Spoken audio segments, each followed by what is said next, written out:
warm welcome to all the parents, students, and teachers who have joined us today. From all of us at DSS Group, exams may be over for many families. The thoughts haven't stopped. How do I do? Will I make it? What next? Whether the results brought smiling or quite worried, today's session gently reminds us grades don't define us. This space is for all of us to pause, reflect, and shift our focus from pressure to peace, from judgment to understanding. Because behind everyone, there is a child, a story, and a dream. We are very fortunate to have with us Sachada Sir, MA, MSc, Psychology, MED, a passionate lecturer in educational psychology, and someone who truly understands both the academic and emotional sides of a student's journey. Thank you so much, sir, for being with us to guide us gently through this important conversation on what really matters. Let's listen, let's connect, and most importantly, let's remind ourselves growth is not just about performance, it's all about well being. Thank you. Good evening, everyone. My name is Satyanas. Anyway, అందరికీ కూడా giving this opportunity. Thank you so much అందరికి. మనకి ఈరోజు ఈ essence group వాళ్ళు తీసుకున్న ఏదైతే ఈ సెషన్ ఉందో దీంతో భాగంగా మనం చర్చించుకునేది ఒక rational discussion about grades not depend you. మిమ్మల్ని అయినా మనల్ని ఎవరినైనా గ్రేడ్స్ అనేవి డోంట్ డిపెండ్ యూ అనే కాన్సెప్ట్ గురించి మాట్లాడుకుంటున్నాము. ఈ టాపిక్ ని మనం డిస్కస్ చేయడానికి కంటే ముందు ఈ టాపిక్ ని ఎందుకు మనం మాట్లాడుకోవాలి? దీంట్లో చాలా మంది పేరెంట్స్ ఉన్నారు, గొప్ప గొప్ప విద్యావేత్తలు కూడా ఉన్నారు. అందరూ వారి వారి పర్సెప్షన్ లో ఒక రకంగా అర్థం చేసుకుని ఉంటారు. ఈ టాపిక్ ని మనం ఎందుకు డిస్కస్ చేయాలి అనేది ఫస్ట్ మనకు తెలుసుకోగలిగితే మనము లైక్ ఫ్యూచర్ రెమెడీస్ మనం తీసుకునే ప్రయత్నం చేయగలుగుతాం. గ్రేడ్స్ గురించి అన్నారు. సో గ్రేడ్స్ ఉత్తీర్ణతని ఆధారంగా చేసుకొని ఏమని చెప్పచ్చు, మన భారతదేశంలో ఈ గ్రేడ్స్ కల్చర్ అనేది బాగా అలవాటు అయిపోయింది. అందరూ దాని మీద ఫోకస్ చేస్తున్నారు. లైక్ పెద్ద పెద్ద స్కూల్స్ అవ్వచ్చు, కాలేజెస్ అవ్వచ్చు. గ్రేడ్స్ ఎందుకు? రెండు కోణంలో ఆలోచిద్దాం. మొదటిగా విద్యార్థుల యొక్క కోణంలో, రెండు పేరెంట్స్ యొక్క కోణంలో. విద్యార్థి యొక్క కోణాన్ని లాస్ట్ లో డిస్కస్ చేద్దాం. ముందు పేరెంట్స్ యొక్క కోణంలో డిస్కస్ చేద్దామండి. పేరెంట్స్ యొక్క కోణంలో అనగానే మనం తీసుకోవాల్సింది కేవలం పేరెంట్స్నే కాదు, పాఠశాల, family, like society and neighbourhood. ఈ నాలుగు ఏవైతే ఉన్నాయో ఈ నాలుగు రకాల కోణాల నుంచి మనం గ్రేడ్స్ అనే ఒక పాయింట్ ని పరిశోధించాలి. కేవలం మనం విద్యార్థులని, మన పిల్లల్ని స్కూల్కి పంపిస్తున్నాము, వాళ్ళు బాగా చదువుకుంటున్నారు, మార్క్స్ మంచిగా వస్తున్నాయి, ఒక ఎక్స్పెక్టేషన్స్ కి దగ్గరగా వెళ్తున్నారు, ఇవంతా కూడా మన ఆ రకమైన కల్ట్లోకి వెళ్ళిపోయాం.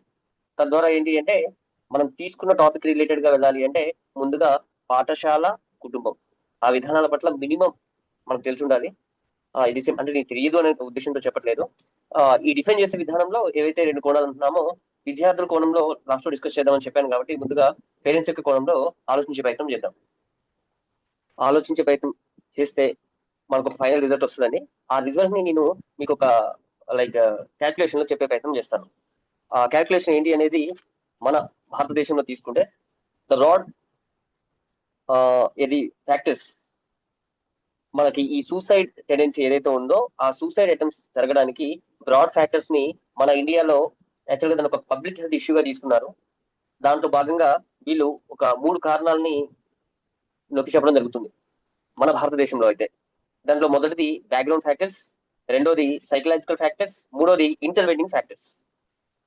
బ్యాక్గ్రౌండ్ ఫ్యాక్టర్స్ అనగానే నేపథ్య కారణాలు. దీంట్లో మనం ఏదైతే అనుకుంటున్నామో కుటుంబము, పాఠశాల, సమాజము, సోషల్ మీడియా, ఇవన్నిటి యొక్క ఇన్ఫ్లుయెన్సెస్ ఉంటాయి. దీని తర్వాత నెక్స్ట్ వచ్చేసి సైకలాజికల్ ఫ్యాక్టర్స్. దాంట్లో సైకలాజికల్ డిస్ట్రెస్ ఏవైతే ఉన్నాయో ఆ సైకలాజికల్ ఇష్యూస్ అన్ని కూడా దాంట్లో భాగమవుతాయి. తర్వాత మూడోది ఇంటర్వెనింగ్ ఫ్యాక్టర్స్, జోక్య కారకాలు. ఈ జోక్య కారకాలు అనే దాన్ని మనం ఎందుకు వాడుతున్నామంటే సాధారణంగా ఏ పిల్లలైనా సరే 1వ తరగతి నుంచి 10వ తరగతి వరకు వాళ్ళు చదువుకునే చదువుని ఎంజాయ్ చేస్తారండి బాగా. మోస్ట్లీ అయితే ఈ సిసి మెథడ్ రానంత వరకు, ఈ national policy of education before CC methods రానంత వరకు కూడా చాలా మంది 1 నుంచి 10వ తరగతి వరకు వారి యొక్క విద్యాభ్యాసం దట్టు స్కూల్ లెవెల్లో బాగా ఆహ్లాదకరమైన వాతావరణంలో చేసేవారు. బట్ ఇప్పుడు నవేడేస్ ఇండియాలో మారుతున్న శాస్త్ర సాంకేతిక పరిజ్ఞానం అవ్వచ్చు, మారుతున్న విధి విధానాలు అవ్వచ్చు, కుటుంబ వ్యవస్థ అవ్వచ్చు, ఇతరత్ర కారకాలు ఒకటని చెప్తే సరిపోదండి. చాలా రకాల ఫ్యాక్టర్స్ పిల్లల యొక్క భవిష్యత్తు మీద ఇన్ఫ్లుయెన్స్ చూపిస్తున్నాయి. దాని కారణంగానే ఒక ఏజ్ కి రాగానే స్వతంత్ర నిర్ణయాలు తీసుకునే స్థితికి పిల్లలు వెళ్ళిపోతున్నారు. ఆ స్వతంత్ర నిర్ణయానికి మనం పెట్టుకున్న ఒక పేరే సూసైడ్. దానికి ధైర్యం సరిపోదు అంటాం, కానీ చాలా ధైర్యం కావాలి. ఆ ధైర్యంతోనే వాళ్ళు ముందుకు వెళ్తున్నారు. 10th మార్క్స్, ఇంటర్ మార్క్స్, లేకపోతే డిఫరెంట్ ఫెయిల్యూర్స్, ఎక్స్పెక్టేషన్స్ పెరిగిపోవడమో, రియాలిటీని యాక్సెప్ట్ చేయకపోవడమో, అనేక కారణాలతో మొత్తానికైతే చనిపోయే స్థితికి వెళ్తున్నారు కొంతమంది. కొంతమంది చనిపోతున్నారు. దీని నుంచి మనం పిల్లల్ని బయటకు తీసుకురావాలి, తీసుకొచ్చే ప్రయత్నం చేద్దాం. మన ఎసెన్స్ గ్రూప్ ఉంది. ఎసెన్స్ గ్రూప్ లో ఉన్న మెంబర్స్ అందరూ కూడా విద్యార్థులు చాలా మంది ఉన్నారు. మన వంతుగా ఎక్కడ ఏ రకమైన ఈ problems, especially suicide related problems అవ్వచ్చు, అకాడమిక్ వైపు ప్రాబ్లమ్స్ అవ్వచ్చు, ఏ వచ్చినా సరే వాటిని సాల్వ్ చేసే ప్రయత్నం అయితే చేద్దాం. మేడం, దీంట్లో డిస్కషన్ ఏంటి అంటే, ఇప్పుడు నేను మాట్లాడేది ఒక క్లారిటీగా మీకు వినపడుతుంది కదండి అందరికి? వినిపిస్తుంది సార్, క్లియర్ గా ఉంది. ఎస్ మ్యామ్, క్లియర్ గానే ఉంది కదా.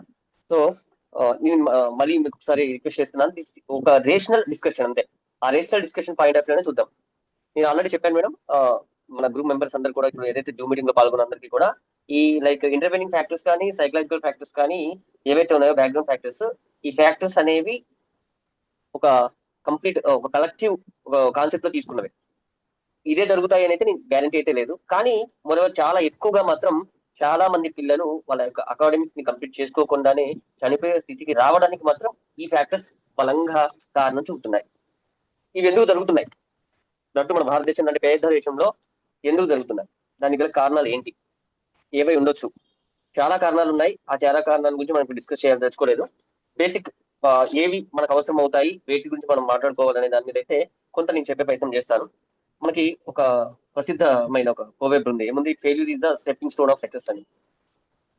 మనం మన లైక్ పరిసరాల్లో అవ్వచ్చు, స్కూల్లో అవ్వచ్చు, లైక్ మన పేరెంట్స్ అవ్వచ్చు, మనకి ముందుగా ఒక విషయాన్ని మనకు అలవాటు చేస్తారు.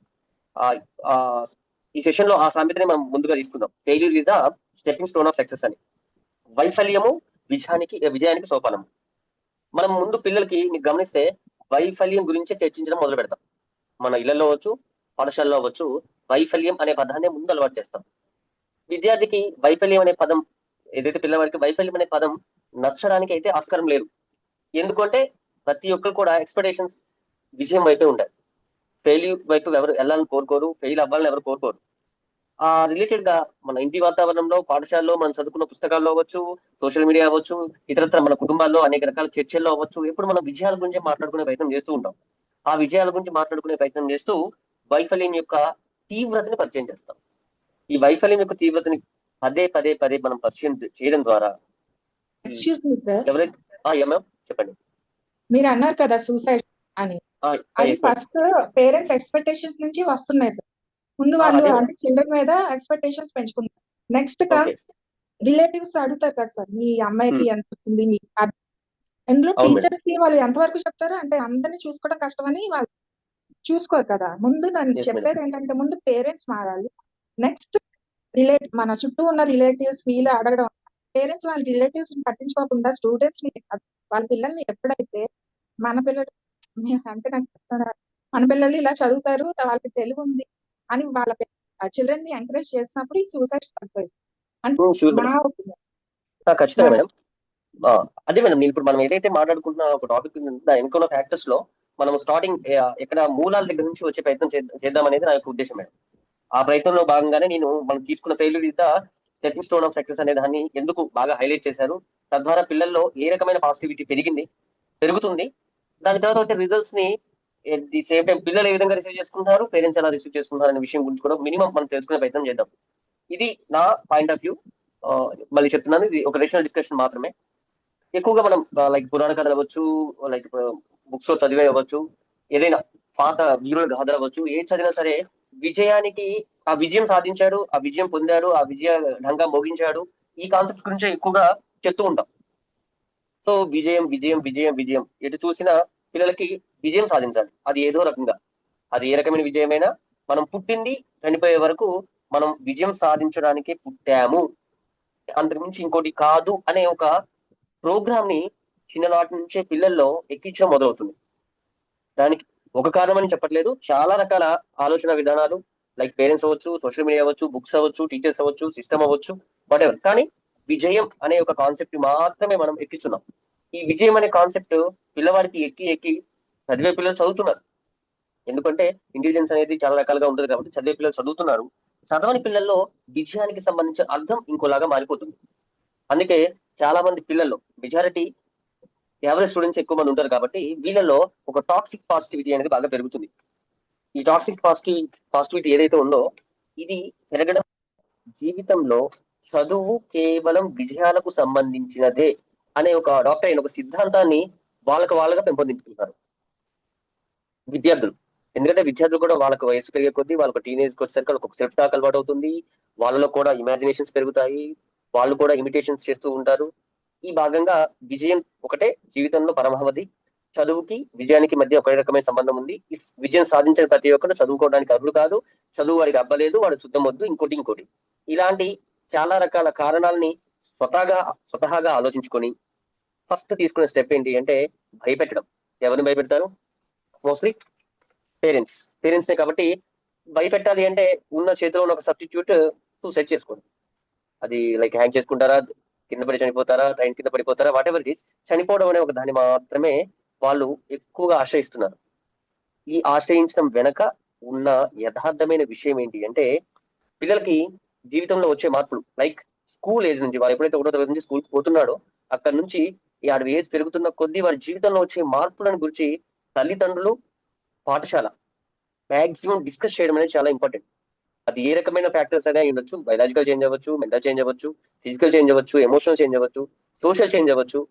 ఇవన్నీ కలుపుతూనే ఇంటిగ్రేటెడ్ డెవలప్మెంట్ కాబట్టి వీటి గురించి మాత్రం ఎక్కడో దగ్గర ఏదో ఒక సందర్భంలో డిస్కస్ చేయాలి ఖచ్చితంగా.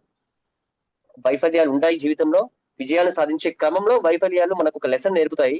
ఆ వైఫల్యాలను తీసుకుంటూ ముందుకు వెళ్ళాలి.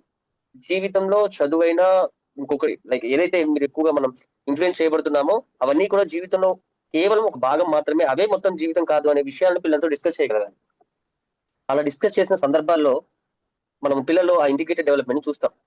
ఇప్పుడు నేషనల్ పాలసీ ఆఫ్ ఎడ్యుకేషన్ అవ్వచ్చు, అంతకు ముందు ఉన్న ఎడ్యుకేషన్ పాలసీస్ అవ్వచ్చు, అవన్నీ కూడా మనకి ఏంటి అంటే స్టూడెంట్ డెవలప్మెంట్ కి సంబంధించే మాక్సిమం ఎంతవరకు పాఠశాల, ఏ రాష్ట్ర పరిధిలో ఉన్న పాఠశాల అవ్వచ్చు, కేంద్ర పరిధిలో ఉన్న పాఠశాల అవ్వచ్చు, ఎంతవరకు చేయగలుగుతాయి అనే దాని మీద ఫోకస్ చేశాయి. దాంట్లో భాగంగానే మనకి లైక్ ఇంటిగ్రేటెడ్ డెవలప్మెంట్, ఇంటిగ్రిటీ అనేది అలవాటు చేశారు. సిసి మెథడ్ తీసుకొచ్చారు. ఇప్పుడు అటు ఆంధ్ర తెలంగాణ రాష్ట్రాల్లో సిసి మెథడ్స్ లోనే ఎగ్జామ్స్ జరుగుతున్నాయి. ఫార్మేటివ్స్, సమ్మేటివ్స్ అని అకాడమిక్ ప్రొఫైల్ మీద ఫోకస్ చేస్తున్నారు. డిఫరెంట్ ఎగ్జామ్స్ పెడుతున్నారు. ఇదంతా బానే ఉంది. వీటన్నిటి వెనుక కూడా కారణం పిల్లవాడి డెవలప్మెంట్ కి సంబంధించిన విషయమే కాదనట్లేదు.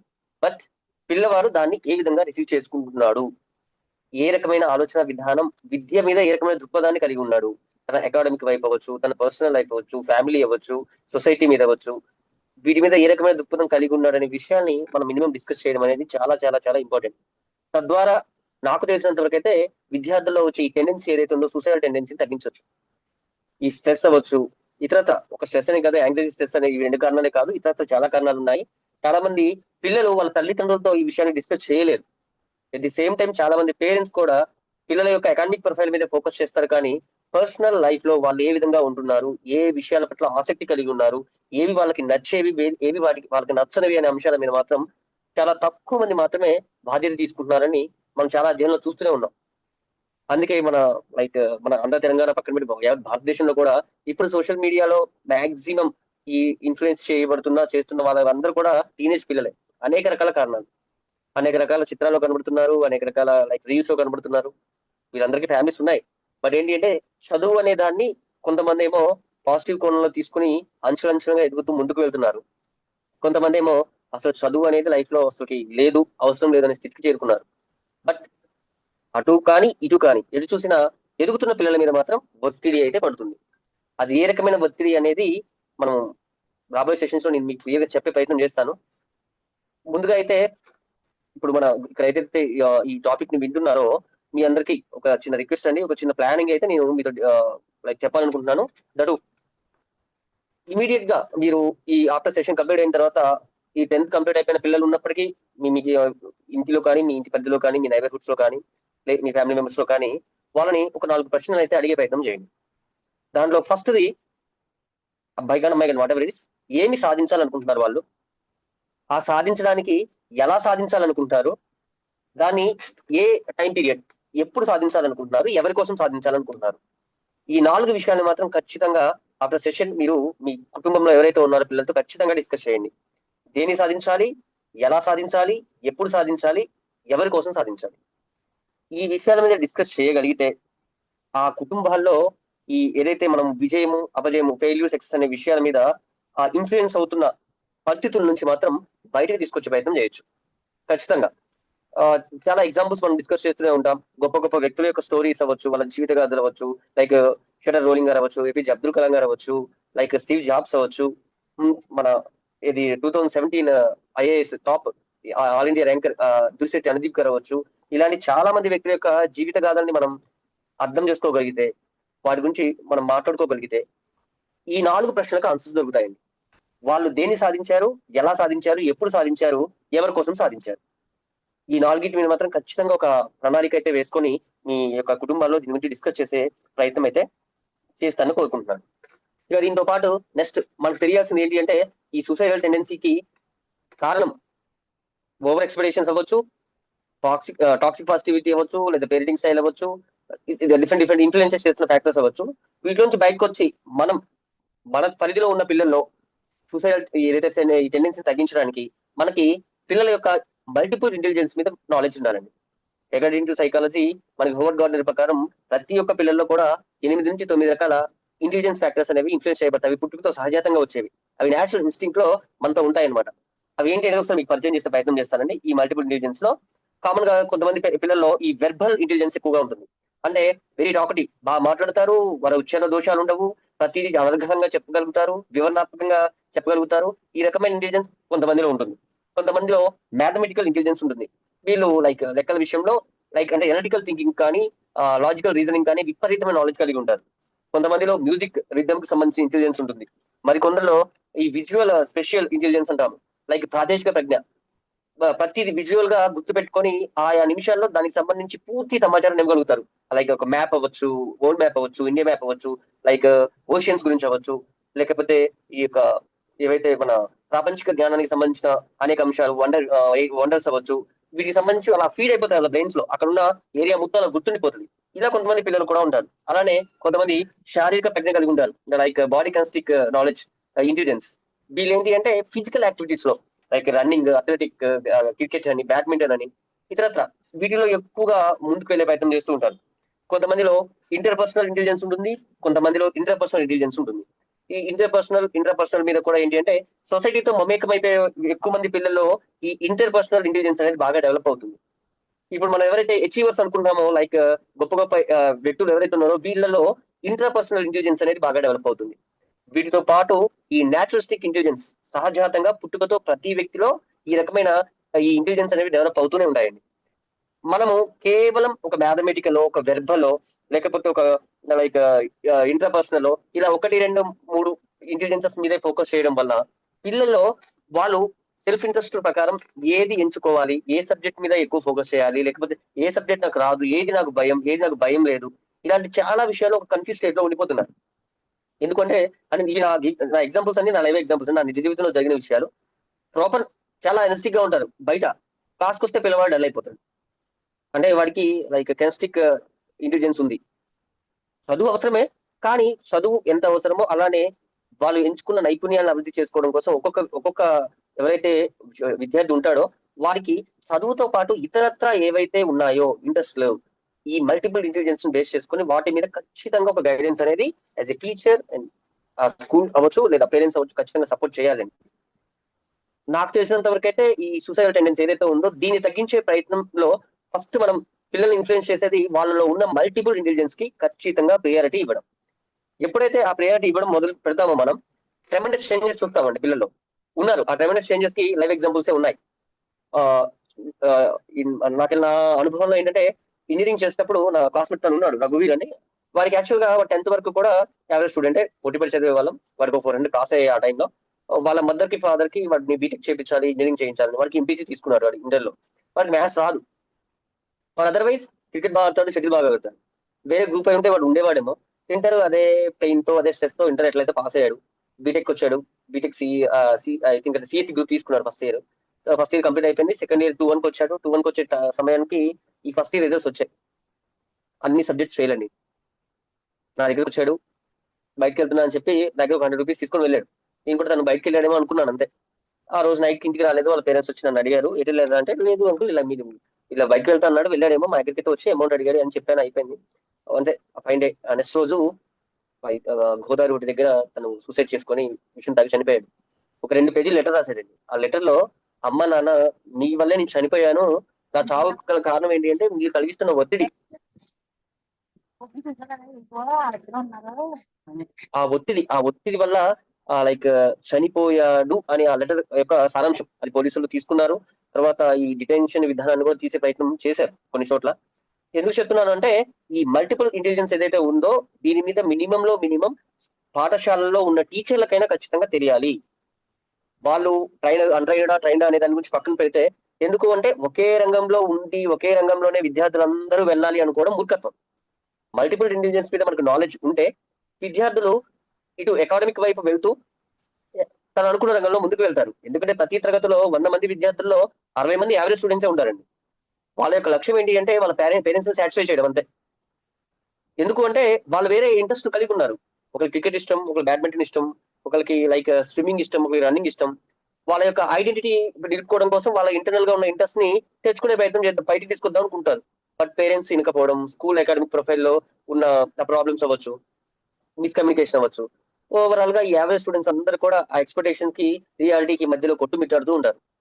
తద్వారా అటు టీచర్లు తిట్లు భరించి, ఇటు పేరెంట్స్ నుంచి తిట్లు భరించి ఫైనల్ గా లైఫ్ లో ఒక కన్ఫ్యూజన్, ఒక ఇంటర్మీడియట్ ఏజ్ వచ్చేసరికి ఒక కన్ఫ్యూజన్ స్టార్ట్ అయిపోతుంది. ఇంకా నీ లైఫ్ లో ఏమి సాధించలేనేమో, నా జీవితం ఇంతేనేమో, ఆ ఆలోచన రావడం చాలు విపరీతమైన స్ట్రెస్ రిలీజ్ అవుతుందండి.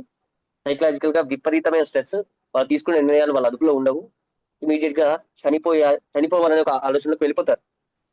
సో ఎందుకు చెప్తున్నానంటే మన తెలుగు రాష్ట్రాలన్నింటిలో కూడా వీటికి సంబంధించిన మనం చూస్తూనే ఉన్నాం. రీసెంట్ డేస్ లో నిన్న కూడా ఎవరో BMW కారు కొని లేదని వాళ్ళ పేరెంట్స్ చనిపోయిన అబ్బాయి గురించి చూస్తున్నాం.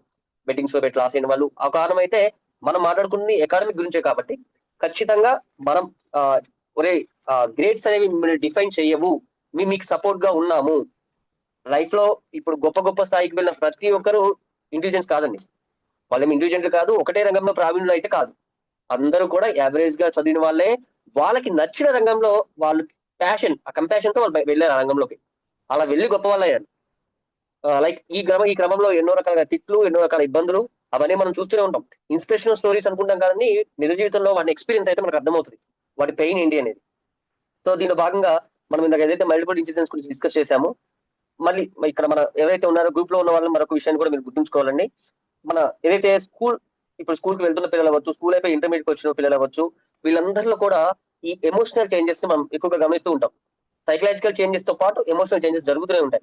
ఫిజికల్ చేంజెస్ వస్తాయి, ఆటోమేటిక్ గా ఫిజికల్ చేంజెస్ వచ్చినప్పుడు సోషల్ లైఫ్ ఇంటరాక్ట్ అవుతారు కాబట్టి సోషల్ చేంజెస్ వస్తాయి. ఈ క్రమంలో వాళ్ళ ఎమోషనల్ బ్యాలెన్స్ అనేది తప్పి డిఫరెంట్ గా ప్రవర్తించడం అనేది మనం చూస్తూ ఉంటాం.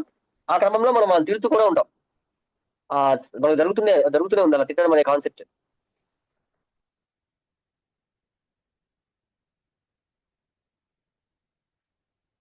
చూస్తున్నాం. సో మనం పిల్లల్లో ఏదైతే ఉందో ఈ ఎమోషనల్ డెవలప్మెంట్ కూడా ఖచ్చితంగా పెంపొందించే బాధ్యత మనకు ఉందండి. Parents and teachers and schools ఖచ్చితంగా ఒక ఎబిలిటీ మోడల్ గా తయారవ్వాలి. ఇంటి వాతావరణం కానీ, స్కూల్ టీచర్ కానీ, లైక్ స్కూల్ కానీ, ఎప్పుడైతే ఈ ఎబిలిటీ మోడల్ గా స్కూల్స్ కానీ, ఫ్యామిలీ కానీ తయారవుతాయో పిల్లల్లో ఆటోమేటిక్ గా ధనాత్మక వైఖరి అంటాం కదా, ఒక పాజిటివ్ యాటిట్యూడ్ అనేది అలవాటు అవుతుంది. పాజిటివ్ యాటిట్యూడ్ ఎప్పుడైతే అలవాటు అవుతుందో ఆటోమేటిక్ గా ఈ ఎమోషనల్ ఇంటెలిజెన్స్ అనేది డెవలప్ అవుతుందండి.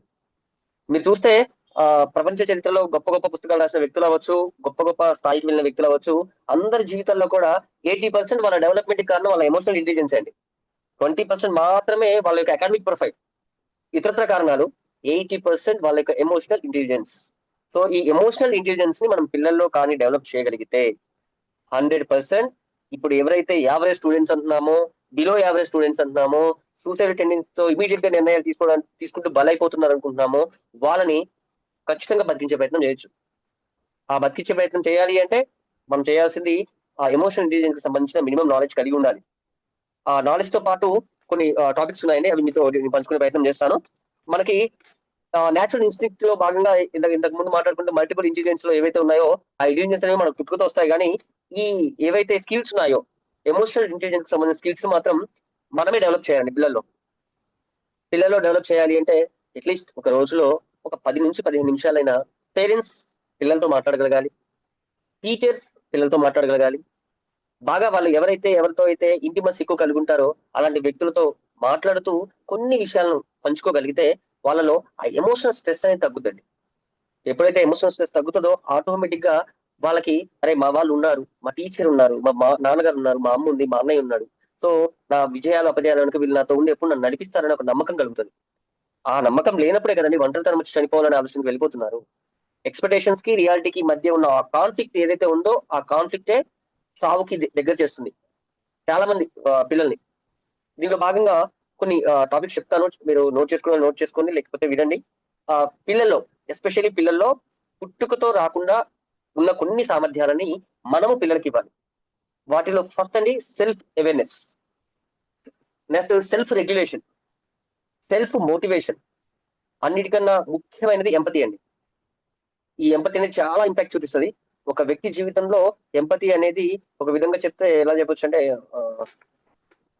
ఒక వెపన్. ఈ ఎంపతి అనేది చాలా చాలా important. So self awareness, self regulation, motivation, empathy ఈ పుట్టుకతో పిల్లలకి రావు. దయచేసి మీరు మీ కుటుంబాల్లో వాళ్ళని నిత్యం చైతన్యవంతంగా ఉంచడం కోసం వీటికి సంబంధించిన నాలెడ్జ్ ని తెలుసుకునే ప్రయత్నం చేయండి. నేను రాబోయే సెషన్స్ లో వీటికి సంబంధించిన చాలా విషయాన్ని మీతో పంచుకునే ప్రయత్నం చేస్తాను. మనం మాట్లాడుకున్న టాపిక్ రిలేటెడ్ గానే నేను మాట్లాడుతున్నానండి. ఎందుకంటే ఇప్పుడు మనం ఒక సెషన్ లో ఒక దాన్ని రైట్ ఒక దాన్ని రాంగ్ అని జడ్జ్ చేయలేము. చాలా రకాల కారణాలు ఉన్నాయి. ఇలాంటి మీడియా కాన్ఫరెన్సెస్ ఇలాంటి ప్లాట్ఫామ్స్ లో మనము ఎక్కువసేపు దాని గురించి డిస్కస్ చేయలేం. కాబట్టి నేను ఈ రోజు సెషన్ లో మాత్రం మీకు బేసిక్ విషయాలని చెప్పే ప్రయత్నం చేస్తున్నాను. ఇప్పుడు మనము సర్వేస్ చూద్దాం. ఇది మనకు తెలిసి వివిధ సర్వేల ప్రకారం ఎక్కువగా 13 సంవత్సరాల నుంచి 29 సంవత్సరాల మధ్యలో చనిపోతున్న చాలా మంది ఎవరైతే ఉన్నారో, అమ్మాయి అవ్వచ్చు అబ్బాయి అవ్వచ్చు, వీళ్ళందరికీ చనిపోవడం వెనక ఉన్న కామన్ ఫ్యాక్టర్ ఏమై ఉండొచ్చు అంటే ఒక రీజన్ ఉంటుంది. ఖచ్చితంగా నేను చనిపోవాలని ఫిక్స్ అవ్వడం అంటే నాట్ ఏ జోక్. ఆ చచ్చిపోవడం వెనుకున్న కామన్ రీజన్ ఏమై ఉండొచ్చు తెలుసుకునే ప్రయత్నం చేద్దాం. మోస్ట్లీ అయితే చాలా మందిలో వాళ్ళని వాళ్ళు ఇష్టపడకపోవడం అండి, అదే ఎక్కువగా చావుకు కానీ ఇతరత్ర అనేక రకాల లైక్ హ్యాబిట్స్ కానీ అలవాటు అవడానికి గల కారణం వారి పట్ల వారికి ఇష్టం లేకపోవడం. వారి పట్ల వారికి ఆ ఇష్టాన్ని పెంపొందించే ప్రయత్నం ముందుగా కుటుంబం నుంచే మొదలవ్వాలండి. ఎప్పుడైతే కుటుంబం నుంచే ఆ విషయాలు మొదలవుతాయో మాక్సిమం చాలా రకాల ఇది ఒకటే కాదండి. ఇప్పుడు మనం మాట్లాడుకున్న ఏదో సూసైడ్ అనే కాన్సెప్ట్ గురించే కాదు, ఇంకా ఇంకా లోపలికి వెళ్తే చాలా ఉన్నాయి. మనల్ని పిల్లల్ని ఇన్ఫ్లుయెన్స్ చేస్తున్నవి, పిల్లలు ఇన్ఫ్లుయెన్స్ అవుతున్నవి, తద్వారా కోల్పోతున్నవి జీవితంలో చాలా ఉన్నాయి. ఆ చాలా అన్నిట్లో కూడా మూలంగా తీసుకుంటే వారిని వాళ్ళు ఇష్టపడకపోవడం అనేది ముఖ్యమైన కారణం. ఇది నేను చెప్పడం కాదండి, అకార్డింగ్ టు సైకాలజీ చెప్తుంది. కాబట్టి పిల్లల్లో ఈ టెండెన్సీ తగ్గించడం అవ్వచ్చు, అకాడమిక్ ప్రొఫైల్ డెవలప్ చేయడం అవ్వచ్చు, ఇతరత్వ వాళ్ళ ఇంటెలిజెన్స్ డెవలప్ చేయడం అవ్వచ్చు, వాళ్ళలో ఉన్న ఇంటర్పర్సనల్ స్కిల్స్ ని డెవలప్ చేయడం అవ్వచ్చు, వాళ్ళలో ఉన్న లైఫ్ స్కిల్స్ ని మెరుగు పెట్టడం అవ్వచ్చు. వీటన్నిటిని పిల్లల్లో పెంపొందించాలి అంటే ఖచ్చితంగా వాళ్ళకి వాళ్ళ యొక్క సెల్ఫ్ ఎస్టీమ్ ని బలపరిచే ఒక విధానాన్ని అలవాటు చేయాలి. అంతే కదండి.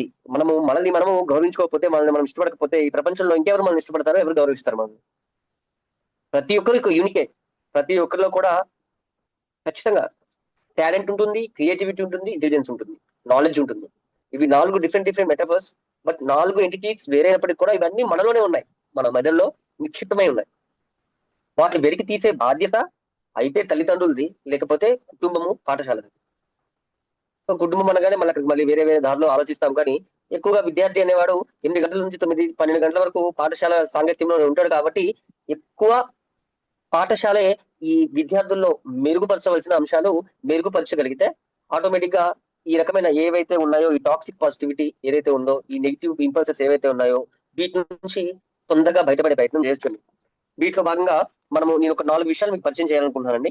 ఈ 4 ఏంటి అంటే వీటిని ఫ్యాక్టర్స్ అనకూడదండి, ఒక విధంగా వీపు మెటాఫర్స్. ఈ మెటాఫర్స్ దేనికి అంటే ఎదుగుతున్న పిల్లవాడు 7వ తరగతి, 8వ తరగతి, 9వ తరగతి వాటెవర్ ఎదుగుతున్న పిల్లవాడు ఆల్రెడీ ఒక థిమాటిక్ ప్రోగ్రామ్ అయి వస్తాడు. చిన్నప్పుడు తల్లి ద్వారా, తండ్రి ద్వారా, పరిసరాల ద్వారా ఒక ఏజ్ వరకు పిల్లవాడు పూర్తిగా కుటుంబ నేపథ్యాన్నే ప్రోగ్రామ్ అయి వస్తాడు. దానికి భిన్నమైన ప్రోగ్రామింగ్ చేయాల్సిన పని టీచర్ది. ఎందుకంటే అకాడమిక్ గురించి మనం మాట్లాడుకుంటాం కాబట్టి ఆ అకాడమిక్ మార్క్స్ ఇచ్చేది కానీ వాటిని పెంపొందించేదంతా కూడా టీచర్సే. సో కాబట్టి టీచర్స్ ఎవరైతే ఉన్నారో, మన గ్రూప్స్ లో టీచర్స్ ఉంటే హ్యాపీ అండి. లేని పక్షంలో ఉన్న వాళ్ళైనా సరే లైక్ వీటి మీద రేపు in future parent teachers meetings అప్పుడు కానీ ఇతరత్ర మీ గ్రూప్ డిస్కషన్స్ తో కానీ ఖచ్చితంగా వీటి గురించి అయితే డిస్కస్ చేసే ప్రయత్నం చేయండి. దాంట్లో ముందుదండి సెల్ఫ్ కాన్సెప్ట్, స్వీయ భావన అంటాం. ఇది పిల్లవాడికి నేను చెప్పాను కదా, పుట్టింది మొదలు వాడికి ఒక ఇమిటేషన్ పీరియడ్ అంటే ఐ థింక్ 3rd-4th మంత్ నుంచి స్టార్ట్ అయిపోతుంది. వాడికి ఒక ఇమిటేషన్ పీరియడ్ నుంచి వాడు ఎర్లీ చైల్డ్హుడ్ నుంచి లేట్ చైల్డ్హుడ్ లైక్ అడాలసెన్స్ ఆ ఏజ్ కి వచ్చేసరికి పిల్లవాడిలో పేరెంట్స్ యొక్క ఇన్ఫ్లుయెన్స్ లైక్ ఫ్యామిలీ మెంబర్స్ వీళ్ళ ఇన్ఫ్లుయెన్సెస్ తో వాడికి ఒక సెల్ఫ్ కాన్సెప్ట్ అనేది క్రియేట్ అవుతుంది.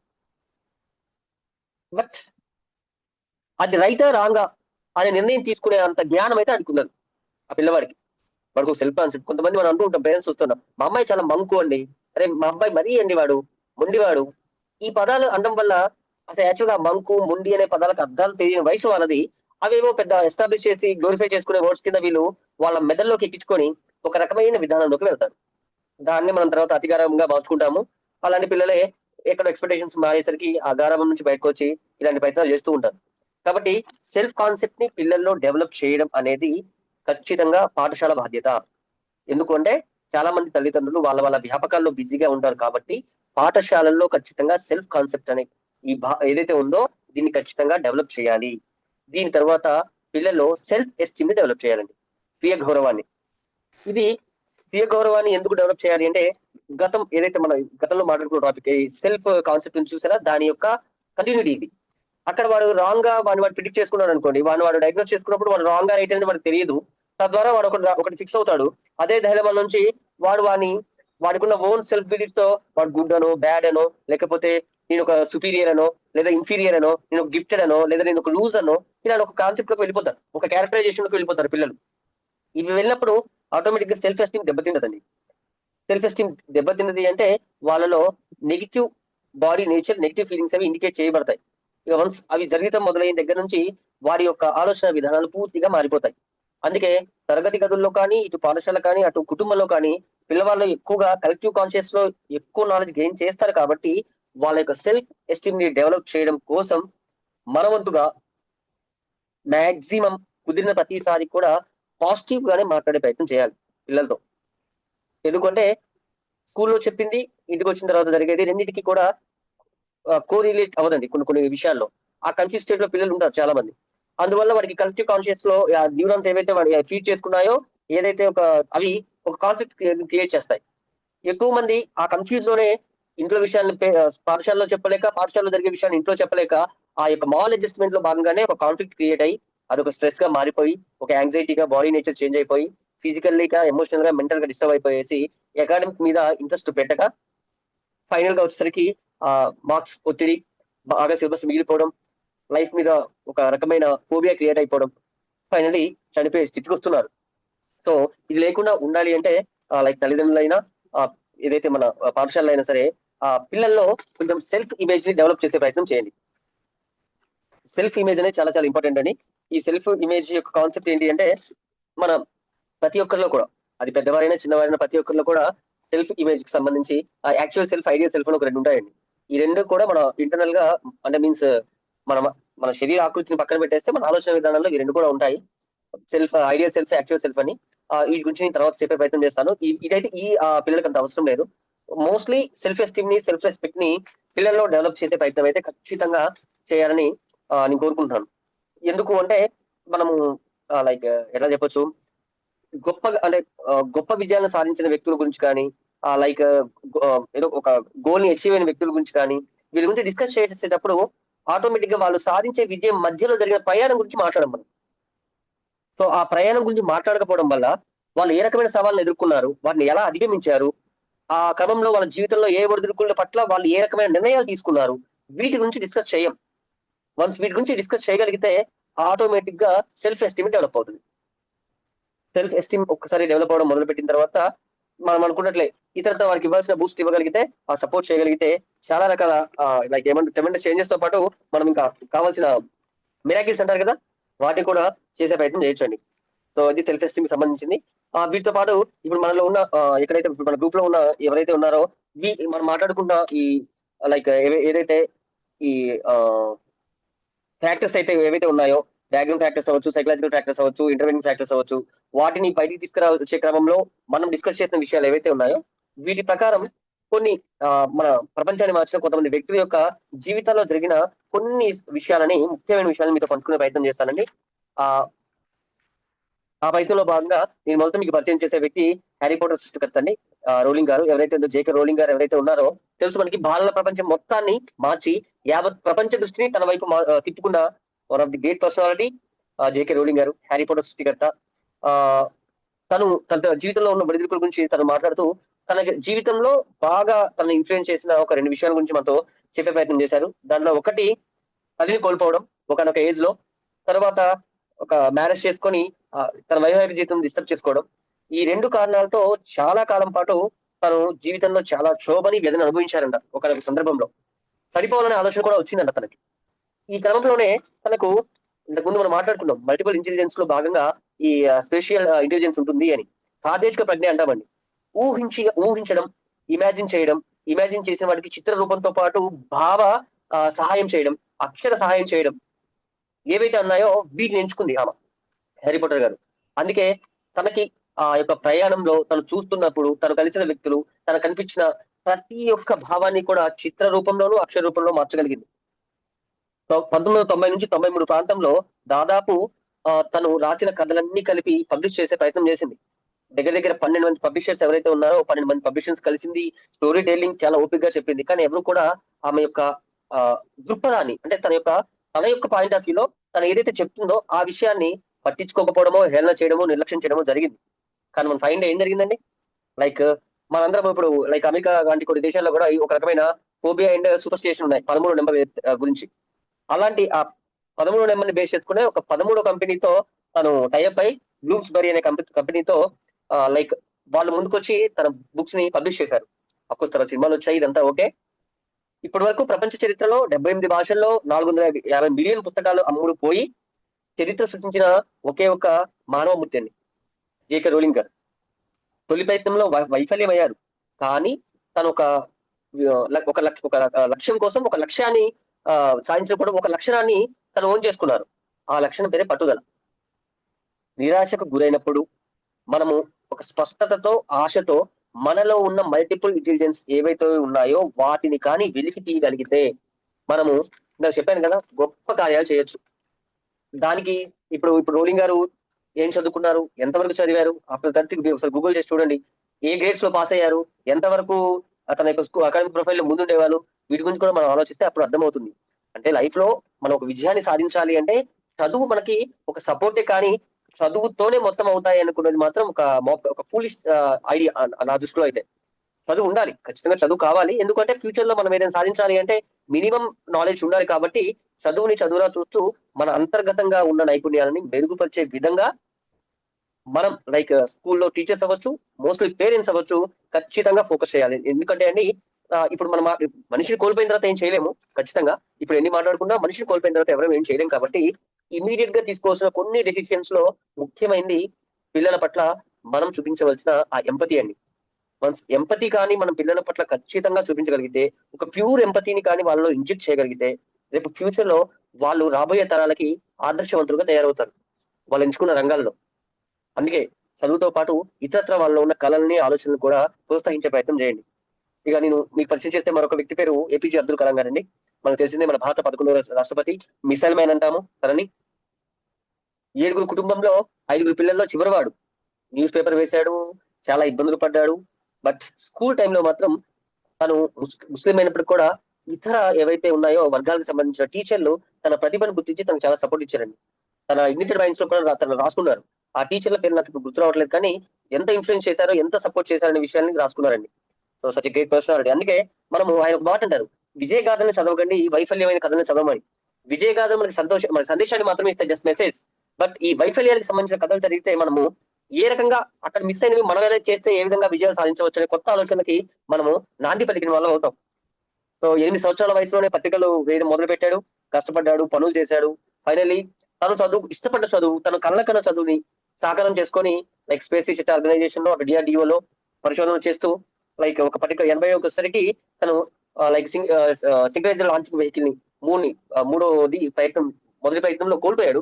లైక్ వెనుతట్టి మిగతా వాళ్ళు సపోర్ట్ చేస్తూ అగ్ని, పృథ్వీ లాంటి పెద్ద పెద్ద క్షిపణుల యొక్క నిర్మాణంలో తను భాగస్వామి అయ్యాడు.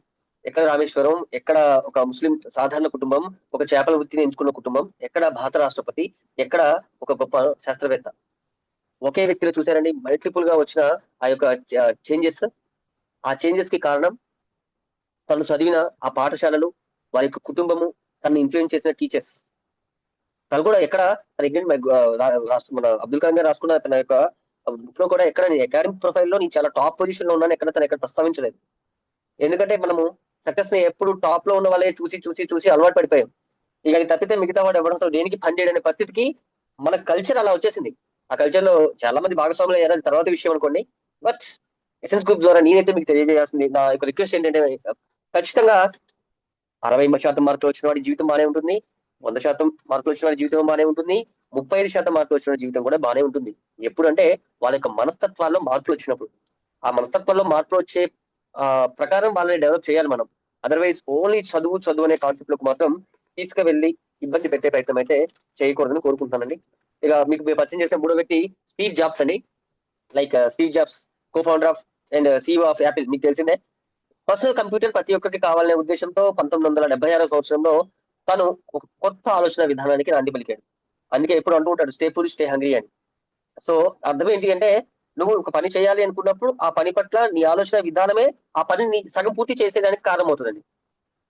జస్ట్ పర్సనల్ కంప్యూటర్ అనే ఒక ఆలోచన విధానంతో 86 సంవత్సరంకి వచ్చేసరికి $2 బిలియన్ టర్న్ ఓవర్ కి తను ఏర్పాటు చేసిన సంస్థ వెళ్ళిపోయింది. తర్వాత అనేక కారణాలతో విడిపోవడం జరిగింది.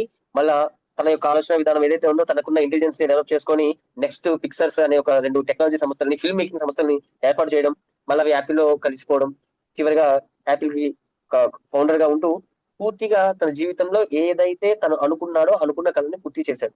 అందుకే వరల్డ్ కాస్టెస్ట్ ఫోన్ గా అది ఉండడమే కాదు, దాని ఫీచర్సే కాదు, ఇప్పుడు మనం మాట్లాడుకుంటాం కదా ఆ వ్యక్తి గురించి. చరిత్రలో మనము కొంతమంది వ్యక్తి గురించి మాట్లాడుకుంటున్నాము అంటే మనము చరిత్రలో భాగస్వాములు అవ్వాలని దాని అర్థం. చరిత్రను చదువుకుంటూ కూర్చోమని కాదు. సో దయచేసి ఇలాంటి గొప్ప గొప్ప వ్యక్తుల యొక్క ఆలోచన విధానాన్ని మన లైక్ గ్రూప్ తరపున పిల్లలకి కుదిరిన సందర్భంలో ప్రతిసారి కూడా డిస్కస్ చేయండి. నేను చెప్పాను కదండి, ఎప్పుడు కూడా విజయంకి అపజయానికి మధ్యలో ఒక ప్రయాణం ఉంటుందండి. ఆ ప్రయాణంలో అతను పొందిన అనుభవాల గురించి మాత్రం ఖచ్చితంగా పిల్లలతో మనం షేర్ చేసుకోవాలి. ఎందుకు అంటే ఒడిదుడుకు లేని జీవితం ఉండదు. లేకపోతే ఈ ఫిలాసఫికల్ పాయింట్ ఆఫ్ వ్యూ చెప్పట్లేదు, కానీ ఒక ప్రయాణం నుంచి ఇంకో ప్రయాణం మొదలు పెట్టినప్పుడు, ఇక్కడ నుంచి ఇంకొక దగ్గరికి రీచ్ అవ్వాలనుకున్నప్పుడు ఆ ఆశయం కోసం కొన్ని లక్ష్యాలు ఏర్పాటు చేసుకుని ముందుకు వెళ్తూ ఉంటాం మనం. ఆ లక్ష్యంలో భాగంగా కొన్నిసార్లు అనుకున్న టైంలో రీచ్ అవ్వకపోవచ్చు, కింద పడవచ్చు, కొన్ని సమయంలో అనుకున్న సంఘటనలు జరగవచ్చు. బట్ ఏదైతే ఉందో ఆ చివరి దశకు చేరుకునే ఉద్దేశం మాత్రమే మన అయి ఉండాలి. మధ్యలో ఉన్నవన్నీ కూడా కేవలం మానవ ప్రయత్నాలు. ఆ ప్రయత్నాన్ని చేసుకుంటూ ముందుకు వెళ్ళాలి తప్ప ప్రయత్నాన్ని విరమించకూడదు అనే కాన్సెప్ట్ ని మనం పిల్లలకు అలవాటు చేయాలండి. మళ్ళీ మరొక వ్యక్తిని పరిచయం చేద్దాం అనుకుంటున్నానండి. ఆల్ ఇండియా ర్యాంకర్, లైక్ తెలంగాణలో తొలిసారిగా ఫస్ట్ అటెంప్ట్ వచ్చి అదే లైక్ ఫస్ట్ ప్రత్యేక కార్యదర్శిగా తీసుకున్న వ్యక్తి. ఇటు భద్రాద్రి కొత్తగూడెం జిల్లా కూడా ఒక కలెక్టర్ గా చేశారు ఆయన. లైక్ అనుదీప్ దురిశెట్టి అండి. ఆయన గురించి కొన్ని ఇంట్రెస్టింగ్ విషయాలతో మనం ఈ సెషన్ కంప్లీట్ చేద్దామండి. 5th attempt all India rank first 2017లో. 5th అటెంప్ట్ అంటే నాటి జోక్ అండి. అప్పటికి 5th అటెంప్ట్ అంటే మోస్ట్లీ 7 years. ఓన్లీ ఒకటే లక్ష్యం. విసుగు వచ్చేస్తుంటది చాలా సందర్భాల్లో చాలా మందికి. అలా విసిగిన వాళ్ళు ఎవరు కూడా జీవితంలో పైకి రాలేదు. అది విసుగు కాదు, నా బాధ్యత అనుకున్నప్పుడే ఆ స్థాయికి వెళ్ళగలిగారు. చూడండి, ఆయా అనుదీప్ దురిశెట్టి గారికి ఉన్న సెల్ఫ్ అవేర్నెస్ అవ్వచ్చు, సెల్ఫ్ ఎస్టీమ్ అవ్వచ్చు, సెల్ఫ్ రెస్పెక్ట్ అవ్వచ్చు, సెల్ఫ్ లవ్ అవ్వచ్చు, ఎంత ఎక్కువగా ఉండకపోతే ఇంత ప్రయత్నం చేస్తారో మనం గమనించాలి. సో ఆల్ ఇండియా ర్యాంక్ రావడమే కాదు, తను తన ప్రయత్నంలో భాగంగా కొన్ని విషయాల్ని మనతో పంచుకునే ప్రయత్నం చేస్తున్నారు. తను తన ప్రిపరేషన్ లో భాగంగా అడిగినప్పుడు తన ప్రిపరేషన్ కంప్లీట్ అయ్యి తన ర్యాంక్ వచ్చిన తర్వాత చాలా ఇంటర్వ్యూస్ లో చెప్పిన విషయాలే మీతో చెప్పే ప్రయత్నం చేస్తున్నానండి. ఫస్ట్ది తను తన ప్రయాణంలో ఎంచుకున్న వాటిలో మొదటి సెల్ఫ్ డ్రైవెన్ ప్రిపరేషన్ అండి. మనం అంతే ఒక స్థాయికి వెళ్ళిపోవాలనుకున్న తర్వాత పేరెంట్స్ అనే వాళ్ళు మనకు ఒక మోరల్ సపోర్టే అండి. ఏదైనా మనమే చేయాలి. కొత్త విషయం మనం నేర్చుకోవాలి, ఒక ట్రిగ్నోమెట్రీ మనం నేర్చుకోవాలి, ఒక బయాలజీలో ఒక టాపిక్ నేర్చుకోవాలి, ఒక డయాగ్రామ్ నేర్చుకోవాలి, ఏదైనా మనమే నేర్చుకోవాలి. మనమే ఎందుకు నేర్చుకోవాలంటే అది మనకే తెలుసు కదా. చదివేది మనం, రాయాల్సింది మనం, నేర్చుకోవాల్సింది మనం, బుర్రలో మన మైండ్ లో దాన్ని స్టోర్ చేసుకోవాల్సింది మనం. మరి మనం అయినప్పుడు ఖచ్చితంగా ఆ ప్రయత్నం మందే కదా. అందుకే సెల్ఫ్ డ్రైవ్ అనేది చాలా ఇంపార్టెంట్. అది దీంతో పాటు మనం చేసే పని పట్ల స్ట్రాంగ్ అండ్ స్మార్ట్. ఈ స్ట్రాంగ్ అండ్ స్మార్ట్ అనే పదాలను ఎందుకు వాడారంటే, కామన్ గా ఒకసారి ఒక చిన్న ఏదైనా ఒక ఫెయిల్యూర్ రాగానే సెల్ఫ్ ఎస్టీమ్ దెబ్బతినేసి ఇక మన వల్ల కాదులే అని చాలా మంది వదిలేస్తారు. అందుకే మన దగ్గర స్టోరీస్ ఎక్కువగా మనము మాట్లాడుకోవడానికి మిగిలిపోయిన స్టోరీస్ ఎక్కువగా ఉంటాయి. ఎందుకంటే మిగిలిపోయే స్టోరీస్ యొక్క సాగుతూనే ఉంటాయి కదా. సక్సెస్ స్టోరీస్ ఒక దగ్గర స్టార్ట్ అయిపోతే ఎండ్ అయిపోతుంది. అందుకే ఆ స్టోరీస్ ని ఎక్కువ మంది డిస్కస్ చేయడానికి ఇష్టపడరు. బట్ ఈ రోజు మనం మాట్లాడుకుంటాం కదా సక్సెస్ స్టోరీస్ ని. ఎక్కడ స్టార్ట్ చేశారు, ఎక్కడ 2017, ఎక్కడ 2008-9 వచ్చేసరికి రిజల్ట్ చూశారు కదా, ఆల్ ఇండియా ర్యాంకర్ అయ్యారు. మన గ్రూప్ లో ఉన్న మెంబర్స్ ఎంతమంది అవుతారు చెప్పలేం కదండి. అవకాశం అయితే ఉంది ప్రతి ఒక్కరికి, ఎందుకంటే ప్రతి ఒక్కరికి అదే మెదడు, ప్రతి ఒక్కరికి అదే జీవిత విధానాలు. వెనక రిసోర్సెస్ లో ఏమైనా చేంజెస్ ఉండొచ్చు. బట్ వన్స్ ఒక్కసారి ఒక బలమైన నిర్ణయం తీసుకొని ప్రయత్నం చేసుకుంటూ ముందుకెళ్తే, మొదటి ప్రయత్నమా, రెండో ప్రయత్నమా, మూడో ప్రయత్నమా, ఖచ్చితంగా జీవితంలో మాత్రం ఉన్నత లక్ష్యానికి అయితే మనం చేరుకుంటాం. ఈ క్రమంలో ఆయన లెర్నింగ్ ఫర్ ఫెయిల్యూర్స్, మన యొక్క అపజయాల నుంచి ఎలా నేర్చుకోవాలని చెప్పారు. మనకి మోటివేషన్ అండ్ పర్పస్ ఎందుకు ఉండాలి, ఏదో ఒక పని చేస్తున్నప్పుడు కావాల్సిన పర్పస్ ఏంటి ఆ అనే విషయాన్ని కూడా చెప్పే ప్రయత్నం చేశారండి. మొత్తం మీద అయితే ఆయన స్టోరీలోంచి మనం నేర్చుకోవాల్సింది డెడికేషన్ అనే ఒక పదాన్ని, పట్టుదల. ఆ పట్టుదల ఉండబట్టే ఆ స్థాయికి వెళ్ళారు. ఓవరాల్ గా ఇప్పుడు మనం ఏదైతే మన ఎసెన్స్ గ్రూప్ ద్వారా ఈ టాపిక్ లో ఎస్పెషల్లీ మనం మాట్లాడుకున్న గేస్ డోంట్ డిఫైన్ యూ అనే ఈ కాన్సెప్ట్ లో మాత్రం ఆ చాలా ఉదాహరణలు ఉన్నప్పటికీ కూడా కొన్నిటినే ఎందుకు ప్రస్తావించానంటే, మనకి సమయభావం ఒకటి, ఉన్నంతలో నేను చెప్పాలనుకున్న విషయాన్ని చెప్పే ప్రయత్నం చేశాను అనుకుంటున్నాను. బట్ రాబోయే సెషన్స్ లో కూడా నేను పాల్గొనాలనుకుంటున్నాను, ఖచ్చితంగా పాల్గొంటాను. ఇంకా ఇతరత అంటే ఎస్పెషల్లీ ఈ ఆత్మహత్యకు సంబంధించి దట్టు కౌమార దశలో, యవన దశలో అడుగుపెడుతున్న విద్యార్థుల్లో ఈ రకమైన ఆలోచనలను తగ్గించడం కోసం ఏమైనా ప్రయత్నం చేయాలి అనే ఒక మంచి నిర్ణయం తీసుకుంది కాబట్టి గ్రూప్ తరపున నా వంతుగా ఖచ్చితంగా చాలా రకాల సూచనలు అయితే చేయగలుగుతాను. అయితే బాగా విద్యావంతులు ఉన్నారు దీంట్లో, అనేక రకాల ఫీల్డ్స్ నుంచి వచ్చిన వాళ్ళు ఉన్నారు. కానీ కొన్ని విషయాన్ని ప్రస్తావించేటప్పుడు మనము కామన్ గా ఏంటి అంటే, ఎవరైనా మనల్ని డిఫైన్ చేస్తారేమో ఫైండ్ అనే ఉద్దేశంతో కొన్ని విషయాన్ని ప్రస్తావించడానికి ఇబ్బంది పడతామండి. బట్ నాకు భయం అయితే ఏం లేదు. చెప్పాలనుకున్న విషయాన్ని చెప్పే ప్రయత్నం అయితే చేస్తాను. Must and should. ఫైనలీ ఈ టాపిక్ ద్వారా మీకు ఇవ్వాల్సిన కంక్లూజన్ ఏంటంటే అంటే, తల్లిదండ్రులు ఎవరైతే ఉన్నారో మీరు మీ పిల్లల పట్ల వాళ్ళ యొక్క మైండ్ కున్న శక్తి ఏదైతే ఉందో ఆ శక్తిని మీ ఆలోచనలతో అంచనా వేయకండి దయచేసి. మీ ఆలోచనలతో అంచనా వేస్తే ఆటోమేటిక్ గా మీరు ఎవరైనా సరే, ప్రతి పేరెంట్ కూడా వాళ్ళ పిల్లలు బాగుండాలి, గొప్ప వాళ్ళని కోరుకుంటారు. లేదండి, అలా అందరు గొప్పవాళ్ళు అనే పదానికి వెళ్ళిపోతారని ఏం లేదు. ఎబిలిటీస్ అనేవి మనకి చాలా రకాల ఫ్యాక్టర్స్ నుంచి వస్తాయి. ఎన్విరాన్మెంటల్ ఫ్యాక్టర్స్ ఉన్నాయి, లైక్ యాన్సెస్టర్ నుంచి ఉన్నాయి, లైక్ మన హెరిడిటరీ నుంచి వస్తాయి. ఇలాంటి చాలా రకాల ఫ్యాక్టర్స్ పిల్లల యొక్క డెవలప్మెంట్ లో భాగంగా ఉంటాయి. కాబట్టి కేవలం ఎప్పుడు ఒకే రకమైన అంచనా, వాళ్ళ శక్తిని ఒకే రకంగా దయచేసి అంచనా వేసే ప్రయత్నం చేయొద్దండి. తద్వారా వాళ్ళకి అననుకూలమైన వాతావరణంలోకి వెళ్ళే ప్రయత్నం వెళ్ళిపోతారు. అది లేకుండా మంచి వాతావరణాన్ని కల్పించే ప్రయత్నం చేస్తే వాళ్ళకి ఫియర్ ఆఫ్ ఫెయిల్యూర్ దాని నుంచి ఎలా అధిగమించాలో అనే ఒక ఆలోచన కలగడానికి అయితే అవకాశం ఉంది. ఎట్ ది సేమ్ టైం పిల్లలకు కూడా ఈ విషయాన్ని మీకు ఖచ్చితంగా చెప్పాలి. తల్లిదండ్రులు ఒకలే కాదు, పిల్లలు కూడా వాళ్ళు ఎందుకు డిస్ట్రాక్ట్ అవుతున్నారు, ఆ అవడానికి గల కారణాలని మాత్రం తెలుసుకునే ప్రయత్నం మనము చేయాలి. At the same time as a teachers and parents వాళ్ళతో ఖచ్చితంగా డిస్కస్ చేయాలి. ఎందుకంటే ఒకరిది రాంగ్, ఒకరిది రైట్ నేను చెప్పట్లేదు. ఎక్కువగా పిల్లలు వాళ్ళ యొక్క ఆలోచన విధానాన్ని ప్రత్యామ్నాయ మార్గాల ద్వారా వేరే రంగాల వైపు వెళ్ళడం, వేరే ఆలోచనల వైపు వెళ్ళడం, వేరే చర్చల వైపు వెళ్ళడం. కాబట్టి వాళ్ళకి ఇంట్రెస్ట్ రాక లాస్ట్ కి ఒక బాగా బండెడ్ సబ్జెక్ట్స్ అయిపోయి స్ట్రెస్ పడిపోయేసి చివరిగా ఈ ఐడెంటిటీ క్రైసిస్, ఇటు ఫ్యామిలీ, అటు స్కూల్, అటు వ్యక్తిగతంగా ఈ అనేక కారణాలతో చనిపోయే స్థితికి వచ్చేస్తున్నారు. సో దీన్ని నివారించడానికి అనేక మార్గాలు ఉన్నాయండి. అనేక మార్గాన్ని నేను రాబోయే సెషన్ లో మాట్లాడే ప్రయత్నం చేస్తాను. ఎనివే, ఎసెన్స్ గ్రూప్ ద్వారా మేము ఖచ్చితంగా చెప్పేది ఏంటి అంటే, ఇకపై ఈ రకమైన ఈ ఆత్మహత్యలకు సంబంధించిన విషయాలని ఏ పత్రికల్లో, ఏ సోషల్ మీడియాలో, ఏ ప్రింట్ ఎలక్ట్రానిక్ మీడియాలో వినకుండా ఆప్ చేసే ప్రయత్నం అయితే మన గ్రూప్ ద్వారా చేద్దామని కోరుకుంటున్నానండి. సో ఈ అవకాశం ఇచ్చినందుకు గ్రూప్ మెంబర్స్ అందరికి కూడా చాలా చాలా థ్యాంక్స్. లైక్ ఎస్, మనము సక్సెస్ కి ఆపోజిట్ ఏంటి? చాలా మంది మనం పేరెంట్స్, ఇప్పుడు నేను పేరెంట్స్ తో మాట్లాడుతున్నాను అనుకుంటున్నాను. పేరెంట్స్ అర్థం చేసుకోవాల్సిందంటే, సక్సెస్ కి ఆపోజిట్ వర్డ్ ఏంటి? మనం మామూలుగా ఇంట్లో వ్యతిరేక పదాలు చూస్తుంటాము. గ్రోత్ కి, పొట్టికి పొడుగు, నలుపుకి తెలుపు లాగా. సక్సెస్ కి ఆపోజిట్ వర్డ్ ఫెయిల్యూర్ కాదండి. సక్సెస్ కి ఆపోజిట్ వర్డ్ వచ్చేసేసి ప్రయత్నాన్ని ఆపేయడం. ఎస్. సో ప్రయత్నాన్ని ఆపేయడం ఆ పిల్లగాడు చేస్తున్నాడా? చేస్తుంటే గనక అది ఫెయిల్యూర్. అది సక్సెస్ కి ఆపోజిట్. ఒక వ్యక్తి మళ్ళీ ప్రయత్నం చేస్తున్నాడు అని అంటే అది సక్సెస్ వైపు. అందుకే సక్సెస్, ఫెయిల్యూర్ స్టెప్పింగ్ స్టోన్ కాదు, it's a path of the success. ఇంకోటి శ్రీ అరవింద్ ఒక మాట అంటాడు, never work under a banner of a person who never failed in his life అంటాడు. అంటే ఎవరు ఫెయిల్ కానటువంటి ఒక వ్యక్తి, జీవితంలో ఎప్పుడు ఏ విషయంలోనూ ఫెయిల్ కానటువంటి వ్యక్తి ఎవరైనా ఒకటి సంస్థనో, లేకపోతే ఒక స్కూలో, ఒక పాఠశాలలో ఏదైనా స్టార్ట్ చేస్తే అతని sir. కింద ఆ సంస్థతో ఎప్పుడు పనిచేయకని నేను చెప్తాను. వై దట్ ఈస్ ఇంపార్టెంట్ అంటే అసలు ఫెయిల్యూర్ అనేది మనిషికి ఒక గొప్ప లెర్నింగ్. ఆ అవును సార్. లెర్నింగ్ ఒక్కొక్క మనిషిని ఎలా తయారు చేస్తుంది అనేది మనం ఊహించలేము. కాబట్టి అవును సార్, ఖచ్చితంగా. మా పిల్లగాడు కొంతమంది నీకు చెప్తుంటుంటారు పేరెంట్స్, మా పిల్లగాడు ఎప్పుడు ఫెయిల్ కాలేదండి. నేను చాలా బాధపడతాను వాళ్ళని చూసి. అయ్యో! ఫెయిల్ కాలేదా? ఎంత దారుణం ఇది. ఫెయిల్ కాకుండానే Yes, sir. టక టక టక ఎక్కేసాడండి. ఫెయిల్ కాకుండానే 23 ఏళ్ళకే పెద్ద ఆఫీస్. వాడు బిగ్ ఫెయిల్యూర్ అవుతాడు లైఫ్‌లో. Sure, sir. అవును సార్. ఎందుకంటే ఫెయిల్యూర్ మనకి ఏ వ్యక్తికైనా జస్ట్ హ్యూమన్ బీయింగ్‌కి ఫెయిల్యూర్ అనేది ఒక పెద్ద లెసన్. గురువులు Yes, అంటాం sir. కదా! అవును ఎంతో సార్, ఖచ్చితంగా. మహా గురువులు ఉన్నారు కదా! ఫెయిల్యూర్ కూడా ఒక పెద్ద గురువు అవుతదండి. అవును సార్. అందరికంటే పెద్ద గురువు ఫెయిల్యూర్. ఆ ఫెయిల్యూర్ నుంచి నేర్చుకుంటాం. సో, అయితే ఇంకోటేందంటే తల్లిదండ్రుల నుంచి నేను కోరుకునేది ఆహ్, మనకి సపోర్టింగ్ సిస్టమ్స్ లేవండి ఇండియాలో. Yes, sir. అవును సార్. సపోర్టింగ్ సిస్టమ్స్ కావాలి. ఇప్పుడు చూడండి ఒక 5 ఏళ్ల నుంచి 15 ఏళ్ల పిల్లగాడు ఎవరితోటి కాంటాక్ట్ అవుతాడు లైఫ్‌లో? ఒకటి తల్లి, తండ్రి, 3 టీచరు, 4 ఫ్రెండ్. ఫ్రెండ్. అవును సార్. ఎక్కువ ఎవరితోటి ఉంటాడు? టీచర్‌లతోటి, తల్లిదండ్రులతో ఉంటాడు. మనం గనక ఇంట్లో వాని యొక్క వాని ఎగ్జామ్స్ మార్క్స్ గురించి, దాని గురించి కంగారు పడిపోతూ, ఇంట్లో ఎప్పుడూ ఒక టెన్షన్ వాతావరణం క్రియేట్ చేస్తే, వాడు ఎవరితో చెప్పుకుంటాడు? అంతే ఎవరు కదా సార్. చెప్పుకోవడానికి ఉన్నారు?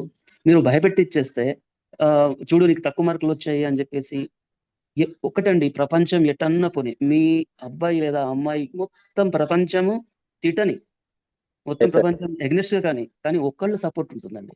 ఆ ఒక్కళ్ళే తల్లిదండ్రులు. మీరు Yes, ఖచ్చితంగా సార్. తల్లిదండ్రులు గనక ఎగనెస్ట్‌గా ఉంటే వాళ్ళెవరితో చెప్పుకుంటారు? వాళ్ళెవరితో అవును. చెప్పుకుంటున్నారంటే ఫ్యాన్‌లతో చెప్పుకుంటున్నారు. బిల్డింగ్‌ల నుంచి పైనకి దుంకడం ద్వారా చెప్పుకుంటున్నారు. అవును so, sir. This is the most alarming situation అండి. 2022లో ఒక సర్వే వచ్చింది. నేషనల్ క్రైమ్ బ్యూరో రిపోర్ట్‌లో వచ్చింది. 2012 నుంచి 2022 వరకు దాదాపు 14,000 మంది. దాదాపు 14,000 మంది పిల్లలు చనిపోయారండి ఆత్మహత్యలు చేసుకొని మన దేశంలో. Is it not alarming? ఎంత డేంజరస్ సిట్యుయేషన్‌లో ఉన్నాం. ఒకసారి మనం ఆలోచిస్తే ఈ 14,000 మంది నిజంగా మనం వెళ్లి సర్వే చేస్తే, మొట్టమొదట మనం Yes, sir. అర్థమయ్యేది ఏంటంటే, వాళ్ళ తల్లిదండ్రుల నుంచి సరైన సపోర్ట్ లేదు వాళ్ళకి. ఎందుకంటే మొత్తం ప్రపంచం అంతా తిట్టనియండి. బంధువులు తిట్టని, టీచర్‌లు తిట్టని, అందరూ తిట్టని, తోటి ఫ్రెండ్స్ తిట్టని. బట్ ఇంట్లో ఒకడు లేదు నాకు నా సపోర్ట్ ఉన్నాడు. మా నాన్న ఉన్నాడు. మా అమ్మ ఉంది అని చెప్పుకోగలగాలి. ఆ Yes, sir. సపోర్ట్ గనక లేకపోతే ఇంక వాడు ఎవరికి చెప్పుకుంటారండి? మొత్తం ప్రపంచం Yes. కన్నది మీరే కాబట్టి. కన్నది సొంత తల్లిదండ్రులు, మీ కొడుకు లేదా మీ పాప. సో, వాళ్ళకి "ఏమి కాదురా నాన్న, ప్రపంచం దునియా చేసుకొని తిట్టుకొని ఐ యామ్ విత్ యూ" అని చెప్పగలిగితే that is the best thing that ever happen in the world to that guy. ఆ పిల్లాడు ఎలా తయారవుతాడంటే he will come with wonderful output అని. కాబట్టి ఆ సపోర్టింగ్ సిస్టమ్ లేదు. సరే మీరు ఫర్ ఎగ్జాంపుల్ తల్లిదండ్రులకు అవగాహన లేదు. అరే! నా పిల్లగాడు బాధపడిపోతున్నాడు. ఎలా చేయాలబ్బా వీడిని? నేను ఎట్లా కన్సోల్ చేయాలి? నేను చెప్తే వినట్లేదు. వాడు బాధపడిపోతున్నాడు అని అనిపించినప్పుడు మనకు సపోర్టింగ్ సిస్టమ్స్ కావాలి. అంటే మీరు కూడా తల్లిదండ్రులు మొదట గుర్తించాలి. వాడు ఏమైనా ఇబ్బందులు పడుతున్నాడా అని. ఒకవేళ ఇబ్బందులు పడుతున్నాడు అనుకుంటే మనకు ప్రొఫెషనల్ హెల్ప్ కావాలి అనుకుంటే, ఒక జ్వరం వచ్చింది పిల్లగాడికి మీరెంత తల్లడిల్లిపోతారు. అయ్యో! Yes, ఎంబడే sir. వాళ్ళకి డోలో వేయాలి. అయ్యో! డాక్టర్ దగ్గరికెళ్ళాలి. యాంటీబయాటిక్ తీసుకోవాలేమో అని ఎట్లా తల్లడిల్లుతారో, ఒక అబ్బాయి మార్క్స్ విషయంలోనో, లేకపోతే నేను సరిగ్గా చేయలేకపోతున్నాను, నాకు ఎగ్జామ్స్‌లో నాకు గుర్తుండట్లేదు, నేను అందుకోలేకపోతున్నాను అని అంటున్నప్పుడు, మీరు అంతే ప్రొఫెషనల్ హెల్ప్ తీసుకోవాలి. అంటే ఒక డాక్టర్ ఏ విధంగా అయితే మీ పిల్లగాడి యొక్క దీన్ని తగ్గిస్తాడో, జ్వరాన్ని తగ్గిస్తాడో, అలాగే ఒక ప్రొఫెషనల్ హెల్పర్ అంటే ఒక సైకియాట్రిస్ట్ కావచ్చు, ఒక సైకాలజిస్ట్ కావచ్చు, దానికి వెనుకాడకూడదు. Yes, sir. అంటే ఏం చేస్తారంటే చాలా సార్లు పోయి పక్కన ఉండేటువంటి ఫ్రెండ్స్‌నో లేకపోతే బంధువులనో అడుగుతారు. వాళ్ళు ఇంకా చెడగొడతారు. చూడండి మా Yes, sir. పిల్లగాడు ఎంత బాగా చదువుతున్నాడు, మీ పిల్లాడికి ఏమైంది అనేస్తారు. సో, ఇలాంటివి అవాయిడ్ చేయండి. అర్థం చేసుకోవాల్సిందేంటంటే సపోర్ట్ చేయడానికి, మీ పిల్లల యొక్క బాధను సపోర్ట్ చేయడానికి, మీ పిల్లల యొక్క ప్రాబ్లమ్ సపోర్ట్ చేయడానికి ఎందరో మంది ఎక్స్‌పర్ట్స్ రెడీగా ఉన్నారు. సైకాలజిస్టులు ఉన్నారు, సైకియాట్రిస్టులు ఉన్నారు. వాళ్ళను మీకు కరెక్ట్ గైడెన్స్ ఇవ్వడానికి రెడీగా ఉన్నారు. మీరు Yes, sir. చేయవలసిందల్లా వెళ్లి వాళ్ళతో కూర్చోవడము, వాళ్ళతో మాట్లాడగలగడము, వాళ్ళతోటి మీ సమస్యను చెప్పుకోగలడము, మీ పిల్లగాడి సమస్యను వాళ్ళతో వినిపించగలగడము. ఇవి చేయగలిగితే, చేయగలిగితే అంటే ఈ కోఆపరేటివ్, సపోర్టివ్ సిస్టమ్స్ గనుక మనం డెవలప్ చేసుకుంటే, ఇంత అలార్మింగ్ సిట్యుయేషన్ కదా! ఎంత అలార్మింగ్ సిట్యుయేషన్ 14,000 మంది చనిపోవడం ఏంటి? ఒక 10 ఏళ్లలో. అది కూడా మార్క్స్ సరిగ్గా రాలేదని, ఫెయిల్యూర్ అయ్యారని చెప్పి. సో, ఇది చాలా డిస్టర్బింగ్ కూడా ఉంది. ఇప్పుడు మొన్న నేను దీనికి ఒక చిన్న సొల్యూషన్ అనుకున్నాను స్కూల్స్‌లో చేయాలి అని. మనకు Okay. ఎగ్జామ్స్ అయిపోయిన తర్వాత రిజల్ట్స్ 10థ్ క్లాస్ రిజల్ట్స్ ఎక్కడ వదులుతారు? అంటే దాదాపు పేపర్‌లోకి వదిలేస్తున్నారు. అవును. నేనేమనుకున్నానంటే నేను 1, 2 స్కూల్స్ వాళ్ళకి కూడా చెప్పాను. ఆ రోజు స్కూల్స్ మళ్ళీ ఓపెన్ చేయండి. Let the parents come. Let the kids come. వాళ్ళందరి ముందర అనౌన్స్ చేయండి రిజల్ట్స్. So that ఏమవుతది? కనీసం వాళ్ళు టీచర్‌లతో మాట్లాడగలిగే అవకాశం వస్తది. అక్కడున్న ఎక్స్‌పర్ట్స్‌తో ఆ రోజు గనుక సైకియాట్రిస్టులు, సైకాలజిస్టులు స్కూల్‌లో అవైలబుల్ ఉండి, సరే ఫెయిల్ అయినారండి ఏమైతుంది? తక్కువ మార్కులు వచ్చేయండి, ఏమవుతుంది? ప్రపంచమే మునిగిపోదుగా, ప్రపంచమే మారిపోదుగా. సో జస్ట్ ఒక దాంట్లో ప్రయత్నమే ఆపట్లేదు కదా పిల్లోడు. అయ్యో నాకు అయిపోయింది, ఇంకా నా వల్ల ఏం కావట్లేదు, ప్రయత్నం ఆపట్లేదు కదా. ఎట్లా ఎట్లా ఫెయిల్యూర్ అవుతాడు వాడు? ప్రయత్నం ఆపిన రోజే ఫెయిల్యూర్. కాబట్టి అట్లీస్ట్ స్కూల్స్ కొన్ని ఇంప్లిమెంట్ చేయగలిగితే, అంటే ఆ ఎగ్జామ్ రిజల్ట్స్ రోజు మనం చూస్తే నెక్స్ట్ డే రోజు పేపర్ చూడాలంటే భయం వేస్తుంది. ఎంతమంది పిల్లలు చనిపోతున్నారు ఎగ్జామ్స్ రిజల్ట్స్ వచ్చిన. ఎందుకు మనం ఆపలేము దాన్ని? ఎందుకు మనం పేపర్లలో రిలీజ్ చేసేయడము డైరెక్ట్ గా? అది స్కూల్స్ కి పంపిస్తే స్కూల్స్ కి వాళ్ళు రావాలి, హాలిడేస్ ఉన్నా కూడా ఒక్కరోజు వస్తారు, ఎగ్జామ్ రిజల్ట్స్ రోజు రావాలి. వచ్చి వాళ్ళని కూర్చోబెట్టి ఎవరెవరు పాస్ అయినారు, ఎవరు ఫెయిల్ అయినారు.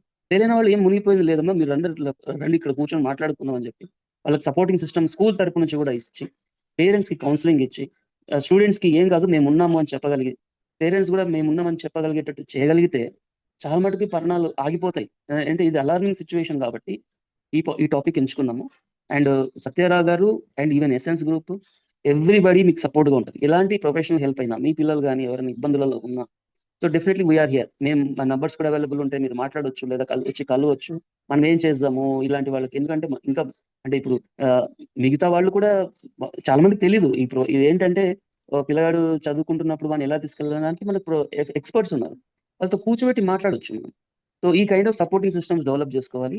అందుకనే ఇంతకుముందు మన సత్యారావు గారు చెప్తున్నప్పుడు 95% వచ్చినా ఏమి కాదు, 52% వచ్చినా ఏం కాదు, 35% వచ్చినా ఏం కాదు, తక్కువ మార్క్స్ అంతకంటే తక్కువ మార్క్స్ వచ్చి ఫెయిల్ అని మనకు రిజల్ట్ వచ్చినా కూడా ప్రపంచమే మునిగిపోదు. చాలా మంది గొప్పవాళ్ళు ఫెయిల్యూర్స్. ఇంతకుముందు సార్ చెప్తున్నారు, ఆల్బర్ట్ ఐన్స్టీన్ కూడా స్కూల్లో పనికిరాడని వదిలేశారు, న్యూటన్ కూడా స్కూల్లో పనికిరాడని వదిలేశారు, అబ్దుల్ కలాం గారు ఏదో ఎంట్రన్స్ ఎగ్జామ్ రాస్తే ఎయిర్ ఫోర్స్ కి ఆయనకు అసలు ఆయనకు ఫెయిల్ అయ్యాడు దాంట్లో. ఆయన ఫెయిల్ అయితే అప్రూవ్ అయ్యాడు, ఆయన సైంటిస్ట్ దాంట్లో. చూడండి ఆయన ఫెయిల్యూర్ ఎంత ఉపయోగపడింది ఆయనకి. అందుకే ఫెయిల్యూర్ అనేది మనం గ్రూప్ మార్చుకోవడానికి కూడా ఉపయోగపడుతుంది. అంటే మనం రాంగ్ వేలో వెళ్తుండొచ్చు, వాడిని కూర్చోబెట్టి ఊరికే అది ఇది అని మ్యాథ్స్ చేయాలి వాడు వేరే ఉండిండొచ్చు, వాళ్ళు గొప్ప సంగీతజ్ఞుడు ఉండిండొచ్చు, సో వాళ్ళు గొప్ప ప్లేయర్ ఉండిండొచ్చు. నాకు తెలిసి ఇప్పుడు మనం ప్లేయర్స్ ఎవరైతే అంటున్నామో సచిన్ టెండూల్కర్ కావచ్చు, వీళ్ళందరూ స్కూల్స్ లో ఫెయిల్యూర్లు ఒక రకంగా. వాళ్ళు సరిగ్గా అంటే వాళ్ళ యొక్క ఎనర్జీలను వేరే వేరే దాంట్లో పెట్టుకున్నారు. అంటే అదే తల్లిదండ్రుల యొక్క సపోర్ట్ అక్కడ కావాలి. మన పిల్లగాడు దీంట్లో రాకపోతే పర్లేదు, దేంట్లో వేరే దాంట్లో వస్తాడు, ఆ వేరేది ఏంటో కనుక్కోవాలి. దానికి ప్రొఫెషనల్ హెల్ప్ తీసుకోవచ్చు, లేదా మీరు చేయగలిగితే మీరే చేయొచ్చు. ఏదో మీ శక్తికి బియాండ్ గా ఉంది, ఇంకెవరైనా ఎక్స్పర్ట్స్ ఉన్నారు మాట్లాడదాం అనుకున్నప్పుడు ఎక్స్పర్ట్స్ ఆర్ అవైలబుల్, ఆ సపోర్టింగ్ సిస్టమ్స్ ఉన్నాయి అని ప్రతి ఒక్కరు గుర్తు తెచ్చుకుంటే వండర్ఫుల్ రిజల్ట్స్ వస్తాయి. మనం ఈ ఆత్మహత్యని ఆపగలుగుతాం. అసలు పరీక్ష పోవడం అనే కాదండి, మామూలుగా కూడా క్లాస్‌లోని వాళ్ళేంటంటే నా సర్వీస్‌లో నేను చూశాను. ఒకసారి ఇలాగ ఇద్దరు అమ్మాయిలు ప్రాక్టికల్ ఇలాగ ఫిజిక్స్ క్లాస్ నుండి జువాలజీ ప్రాక్టికల్‌కి ఎళ్లారు. అక్కడ ప్రాక్టికల్‌కి ఎళ్ళకుండా అక్కడ కూర్చొని లైబ్రరీ మెట్ల మీద కూర్చొని చేసి అక్కడి నుంచి వెళ్ళిపోయేసి వాళ్ళు ఎక్కడమ్మా ఋషికొండ దీనిలో ఇద్దరు సూసైడ్ చేసేసుకున్నారు.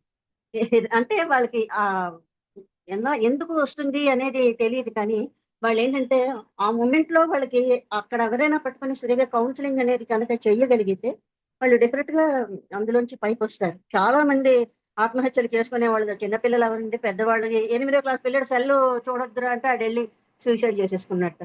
ఇలా ఇవి ఉన్నాయి కాబట్టి సూసైడ్స్ మీద ఆహ్, ఒక పరీక్షల్లో ఫెయిల్యూర్ అనే కాదు. సాధారణంగా మీకేంటంటే స్కూల్ చిల్డ్రన్ దగ్గర నుంచి ఈ పిల్లల్లోనేంటంటే సూసైడ్స్ పట్ల తల్లిదండ్రుల్లో ముందు అవగాహన కలిగించాలి. టీచర్స్‌లో కూడా. టీచర్స్ ఒక్కొక్కప్పుడు ఎటువంటి భాష వాడుతారంటే ఆ మాటలకేంటంటే వెళ్ళిపోయి అసలు ఏదైనా బతకడమే వేస్ట్ అనేలాగా అనిపించేస్తుంది. అలా నా విషయంలో ఒకసారి జరిగింది. నేను 9థ్ క్లాస్‌లో ఉన్నప్పుడు నాకేంటంటే ఒక మ్యాథ్స్ టీచర్ నా పట్ల చాలా రూడ్‌గా ఆయన ఆహ్, లెక్క రాదంటే "రాత్రే పోయి తూర్పు తిరిగి దండం పెట్టు. నీకు ఈ జన్మలో నీకు లెక్కలు రావు. నువ్వు పనికి రావు" అన్నారు. అంటే అలాంటివి ఆ రోజుల్లో అయితే ఎవరో మనకి ఇంట్లో చెప్పేవాళ్ళు, చెందేవాళ్ళు ఉంటారు కాబట్టి ఈ రోజుల్లో అలాంటి మాటలైతే పిల్లలు వెంటనే వెళ్ళేదో ఎక్స్‌ట్రీమ్ స్టెప్స్ తీసేసుకుంటారు. అంచేత ఎసెన్స్ గ్రూప్ ఏంటంటే ఈ రకంగా ఈ ఫెయిల్యూర్స్ అనే కాకుండా ఇన్ జనరల్ పేరెంట్స్‌కి, టీచర్స్‌కి ఇంట్లో కానీ, స్కూల్స్‌లో కానీ కేవలం ఫెయిల్యూర్ అనే కాదు. ఏదైనా వాళ్ళని అబ్జర్వ్ చేస్తూ ఎక్స్‌ట్రీమ్ స్టెప్స్ తీసుకోకుండా ఉండేలాగా ఆ అవగాహన ముందు సమాజంలో వేళలో కల్పించాలి. కల్పిస్తే ప్రతి చిన్న విషయానికి అతిగా ఆవేశపడిపోయి సంయమనం కోల్పోయి వీళ్ళు వెళ్ళి ఒక పరీక్ష పోగానే జీవితం అయిపోయినట్టు కాదు దాంతో. అంచేత ఆ విషయం గట్టిగానే చెప్పాలి. పరీక్ష పోవడం అనేది ఎందుకంటే అది చాలా తీవ్రంగా విద్యార్థి మీద పనిచేస్తుంది. ఎందుకంటే వాడితో అంతవరకు ఉన్న ఫ్రెండ్స్ పాస్ అయిపోతారు, వీడు వెనకాలకి పడిపోతాడు, అందువల్ల వాడు ఒక విధమైన కృంగుబాటుకి లోనవుతాడు. అది ఉంటుంది. బట్ అదే కాకుండా చాలా విషయాలు ఈరోజు పేపర్లో నేను చూశాను. ఆ ఫాదర్ని ఏదో BMW కారు కొనిమ్మన్నట్ట. ఆయనేమో నాకు అంత స్తోమత లేదురా, మరేదో కారు కొనిస్తానంటే వీడు వెళ్ళి సూసైడ్ చేసేసుకున్నాడు. లైఫ్ అనేది ఇంత తొందరపాటు నిర్ణయాలు ఈ రోజుల్లో పిల్లలు తీసుకుంటున్నారు. సో దీని పట్ల కొంచెం విస్తృతంగా ఆలోచించి ఏంటంటే పేరెంట్స్కి, టీచర్స్కి చాలా దీని పట్ల అవగాహన కల్పించవలసిన అవసరం అయితే ఉంది. ఎందుకంటే నేను ఈ గ్రూప్లో ఈ పర్టికులర్ కాన్సెప్ట్ మీద చర్చ టాక్ అరేంజ్ చేసి దీని పట్ల కౌన్సిలింగ్ చేయడానికి గ్రూప్ ముందుకు రావడం అనేది నేను చాలా ఆనందిస్తున్నాను ఈ విషయంలోని. పిల్లలకి టీచర్స్ చెప్పలేకపోతున్నారంటే టీచర్స్ ఏదైనా చెప్పినా కూడా వినలేని పరిస్థితిలో స్టూడెంట్స్ కూడా ఉన్నారు. అంటే ఏదైనా మంచి విషయాలు చెప్పినా కూడా వినలేని పరిస్థితిలో ఉన్నారు. ప్లస్ తల్లిదండ్రులు కూడా పిల్ల కొట్టొద్దు అంటే మా పిల్లాడిని ఏమనకండి, చదవకపోయినా కూడా ఏమనకండి అనే పరిస్థితి తల్లిదండ్రులలో వచ్చింది. అంటే భయం ఏమవుతుందంటే గ్రామీణ ప్రాంతాలలో పిల్లలు కూడా మేము ఎటన్నా వెళ్ళిపోతాము, లేదంటే చెరువులో దూకుతాము, లేదంటే ఎటో గుట్టల పొంట వెళ్ళిపోతాం, ఇలాంటి మాటలు తల్లిదండ్రులని బెదిరిస్తున్నారు. దానికి తల్లిదండ్రులు కూడా ఏమైపోతున్నారంటే అరే ఒకడో ఇద్దరు పిల్లలు ఉండడము, వాళ్ళు ఏమైపోతుంది వీడు చదవకపోయినా పర్వాలేదు మీరేమనకండి, వాళ్ళేమనకపోవడము. గ్రామీణ ప్రాంతాలలో వరకు వచ్చేసరికి గంజాయికి కూడా అలవాటు, దానికి అలవాటు మత్తు మందు అంటే ఇక అనేక రకాల డ్రింక్స్ కూడా 10th క్లాస్ పిల్లలే అలవాటు అయిపోతున్నారు. మొన్న ఒక టీచర్ ట్రైనింగ్ లో చెప్తున్నాడు, 6th క్లాస్ పిల్లలు ఇద్దరు మాట్లాడుకుంటున్నారు, అరే బర్త్డే పార్టీ ఉంది, బీర్ పార్టీ ఇవ్వాలా, దావత్ ఇస్తున్నాను అని. అంటే ఎంతలా 6th క్లాస్ స్టాండర్డ్ వరకు ఎంతలా మత్తు పానీయాలకు అలవాటు పడ్డారంటే, అంటే ఏది చెప్పినా వినే పరిస్థితులు లేరు, కొన్ని మంచిగా చెప్పినా కూడా వాళ్ళకి తలకెక్కే పరిస్థితులు లేరు. టీచర్లకైనా ఈ రోజుల్లో కాస్త భయమే అవుతుంది, ఏం మాట్లాడితే ఏమవుతుంది, వాళ్ళు ఏమన్నా గట్టిగా మాట్లాడినా వాళ్ళు ఏమన్నా చేసుకుంటారా అనే ఆందోళన టీచర్స్కి ఎక్కువైతుంది. కొందరు మూర్ఖులైన టీచర్స్ కూడా ఉన్నారు, ఇష్టం వచ్చినట్టుగా పిల్లలతో మాట్లాడడము, ఇష్టం వచ్చి ఒక లాంగ్వేజ్, ఇంతకుముందు సావిత్రి మేడం అన్నట్టు ఇప్పుడు కూడా ఉన్నారు ఒకలాంటి లాంగ్వేజ్ మాట్లాడడం. గవర్నమెంట్ స్కూల్స్ కి ఎవరు వస్తారు పిల్లలు అంటే ఈ గ్రామీణ ప్రాంతాలలో ఉన్న పిల్లలు వస్తారు కాబట్టి వీళ్ళు అని ఏదో ఒకటి మాట్లాడే వాళ్ళు కూడా ఉన్నారు, మంచిగా మాట్లాడే టీచర్స్ ఉన్నారు, వాళ్ళ భవిష్యత్తు ఎట్లా ఉంటే బాగుంటుందని చెప్పే వాళ్ళు ఉన్నారు, ఇట్లా ఉన్నారు. అంటే ప్రతి మూమెంట్ ని ప్రతి టీచర్ అనే వాళ్ళు ప్రతి స్టూడెంట్ ప్రతి క్లాస్ లో 40 మంది ఉన్నా 60 మంది ఉన్నా కూడా ప్రతి ఒక్కరిని అబ్జర్వ్ చేస్తూ వాళ్ళ మెంటాలిటీ ఎలా ఉంది, ఎలా వాళ్ళు ఏం మాట్లాడుతున్నారు, ఎట్లా బిహేవ్ చేస్తున్నారని కొంత టైం పెట్టగలిగితే గనక మనం వాడు చదవకపోయినా ఏం కాకపోయినా వాడిని మనం బతికించగలుగుతాం. కాకపోతే ఒకటి తల్లిదండ్రులు కూడా మార్పు రావాలంటే మా వాడు డాక్టరే కావాలి, ఇంజనీర్ కావాలి, పక్కింటోడు అయిండు మా వాడు ఎందుకు కాడు, వీడి కెపాసిటీ ఎంత ఉంది, వీడి టాలెంట్ ఎంత ఉంది, అవ్వగలుగుతాడా, కొన్ని డాక్టర్ ఇంజనీర్ కాకపోతే ఇంకేదైనా చేసుకొని బతకగలుగుతాడు కదా. నేను అనేది ఏంటంటే డబ్బు సంపాదించడమే కదా, ఏవైనా మంచి పనులు చేసుకుంటూ డబ్బు సంపాదించవచ్చు. డాక్టర్లు, టీచర్లు, ఇంజనీర్లు ఇవే కావాలని లేదు కదా, వారికి ఇంకొక బిజినెస్ లో టాలెంట్ ఉండొచ్చు, చదువు పట్ల ఇంట్రెస్ట్ లేకపోవచ్చు, డాక్టర్ కావాలని ఉండకపోవచ్చు, టీచర్ కావాలని ఉండకపోవచ్చు, సాఫ్ట్వేర్ కావాలని ఉండకపోవచ్చు, ఇంకేదైనా బిజినెస్. అది తల్లిదండ్రులు ఆ నాడి పట్టుకోవాలి, ఒక టీచర్ కూడా నాడి పట్టుకోవాలి, పిల్లల నాడి టీచర్ అబ్జర్వ్ చేయాలి, వీడికి ఏ విషయంలో ఇంట్రెస్ట్ ఉంది అని తల్లిదండ్రులు అర్థం చేసుకోవాలి. ఆ విధంగా వాళ్ళని ప్రోత్సహిస్తే ఇలాంటివన్నీ జరగకుండా ఉంటాయని నేను అనుకుంటాను. జాబ్ చేస్తున్నప్పుడు ఒక్కొక్కసారి నేను అబ్జర్వ్ చేసేదాన్ని, పిల్లల మీద ఓవర్ స్ట్రెస్ ఉంటుంది, అంటే ఎక్కువ ఎక్స్పెక్టేషన్స్ అనమాట పేరెంట్స్. వాళ్ళది కాని ఇంట్రెస్ట్లు మనం రుద్దినప్పుడు వాళ్ళకి ఫెయిల్యూర్స్ అనేవి వస్తాయి ఖచ్చితంగా. ఆ ఫెయిల్యూర్స్ కి మళ్ళీ మనం వాళ్ళనే రెస్పాన్సిబుల్ గా చేసి ఫిట్ ఫర్ నథింగ్ అని టీచర్స్ పిల్లల్ని అంటం చూసాను. అది వాళ్ళ ఇంట్రెస్ట్ కాని విషయాల్లో వాళ్ళు పర్సూ చేయాలనుకోవడం, పేరెంట్స్ కూడా ఒక టార్గెట్ తర్వాత ఇంకో టార్గెట్ ని మళ్ళీ మళ్ళీ వాళ్ళ మీద రుద్దటం. దానివల్ల పిల్లలు ఓవర్ స్ట్రెస్ అవ్వడం, ఫెయిల్యూర్స్ వాళ్ళ ఫెయిల్యూర్స్ కాదు, మనతో రుద్దబడిన ఫెయిల్యూర్స్ అనమాట అవన్నీ. సో పిల్లలు అడగటం విన్నాను, ఏంటి పిల్లలు అనేది ఎప్పుడు ఏదో ఒకటి అచీవ్ చేయడానికే మనిషి అనేవాడు పుట్టాడా, ఒక అచీవ్మెంట్ తర్వాత ఇంకో అచీవ్మెంట్ చేయాల్సిందేనా, మన అల్టిమేట్ గోల్ ఏదో ఒకటి అచీవ్ చేయడానికే మనిషి పుట్టాడు. అసలు నిజంగా దాని దగ్గర ఆ విషయంలో నా దగ్గర ఆన్సర్ లేదు. నిజంగా మన సొసైటీలో అలాంటి పరిస్థితులే ఉన్నాయి. ఇప్పుడు పేరెంట్స్ కూడా పిల్లలకి నిజంగా వాళ్ళు ఎందులో ప్యాషనెట్ గా ఉన్నారో అందులో మనం ఎంకరేజ్ చేద్దాం అనుకునే పరిస్థితులు ఇక్కడ ఉన్నాయి అసలు. వాళ్ళు ఒత్తిగా ఏదో గేమ్స్ ఆడతానంటేనో, ఆర్టిస్ట్ గానో, లేదంటే డ్రామా ఆర్టిస్ట్ గానో, ఇంకే విధంగానో పర్స్యూ చేయాలనుకున్నాడనుకో, మంచి డాన్సర్ అవ్వాలనో, మంచి సింగర్ అవ్వాలనో, మనకేంటి గ్యారంటీ ఏంటి? వాళ్ళ కెరియర్ మీద వాళ్ళు ఎలా లైఫ్ లీడ్ చేస్తారో గ్యారంటీ ఏముంది మనలాంటి కంట్రీస్‌లో? ఒక సెక్యూర్డ్ జాబు, సెక్యూర్డ్ కెరీర్ కావాలని కోరుకునే స్ట్రెస్ మన పేరెంట్స్ దగ్గర కూడా ఉంది కదా! అలాంటి సిస్టమ్‌లో పిల్లలు ఆహ్, చదువనేది మినిమమ్ మనకి ఇస్తుంది గదా! మనకి మినిమమ్ సెక్యూరిటీ ఇస్తుంది కదా! అని బలవంతంగానైనా ఏదో ఒకటి కాస్త డబ్బులొచ్చే ఉద్యోగంలో వాళ్ళు సెటిల్ అవ్వాలనే ఉద్దేశంతో బలవంతంగా వాళ్ళ మీద రుద్దుతున్నాం.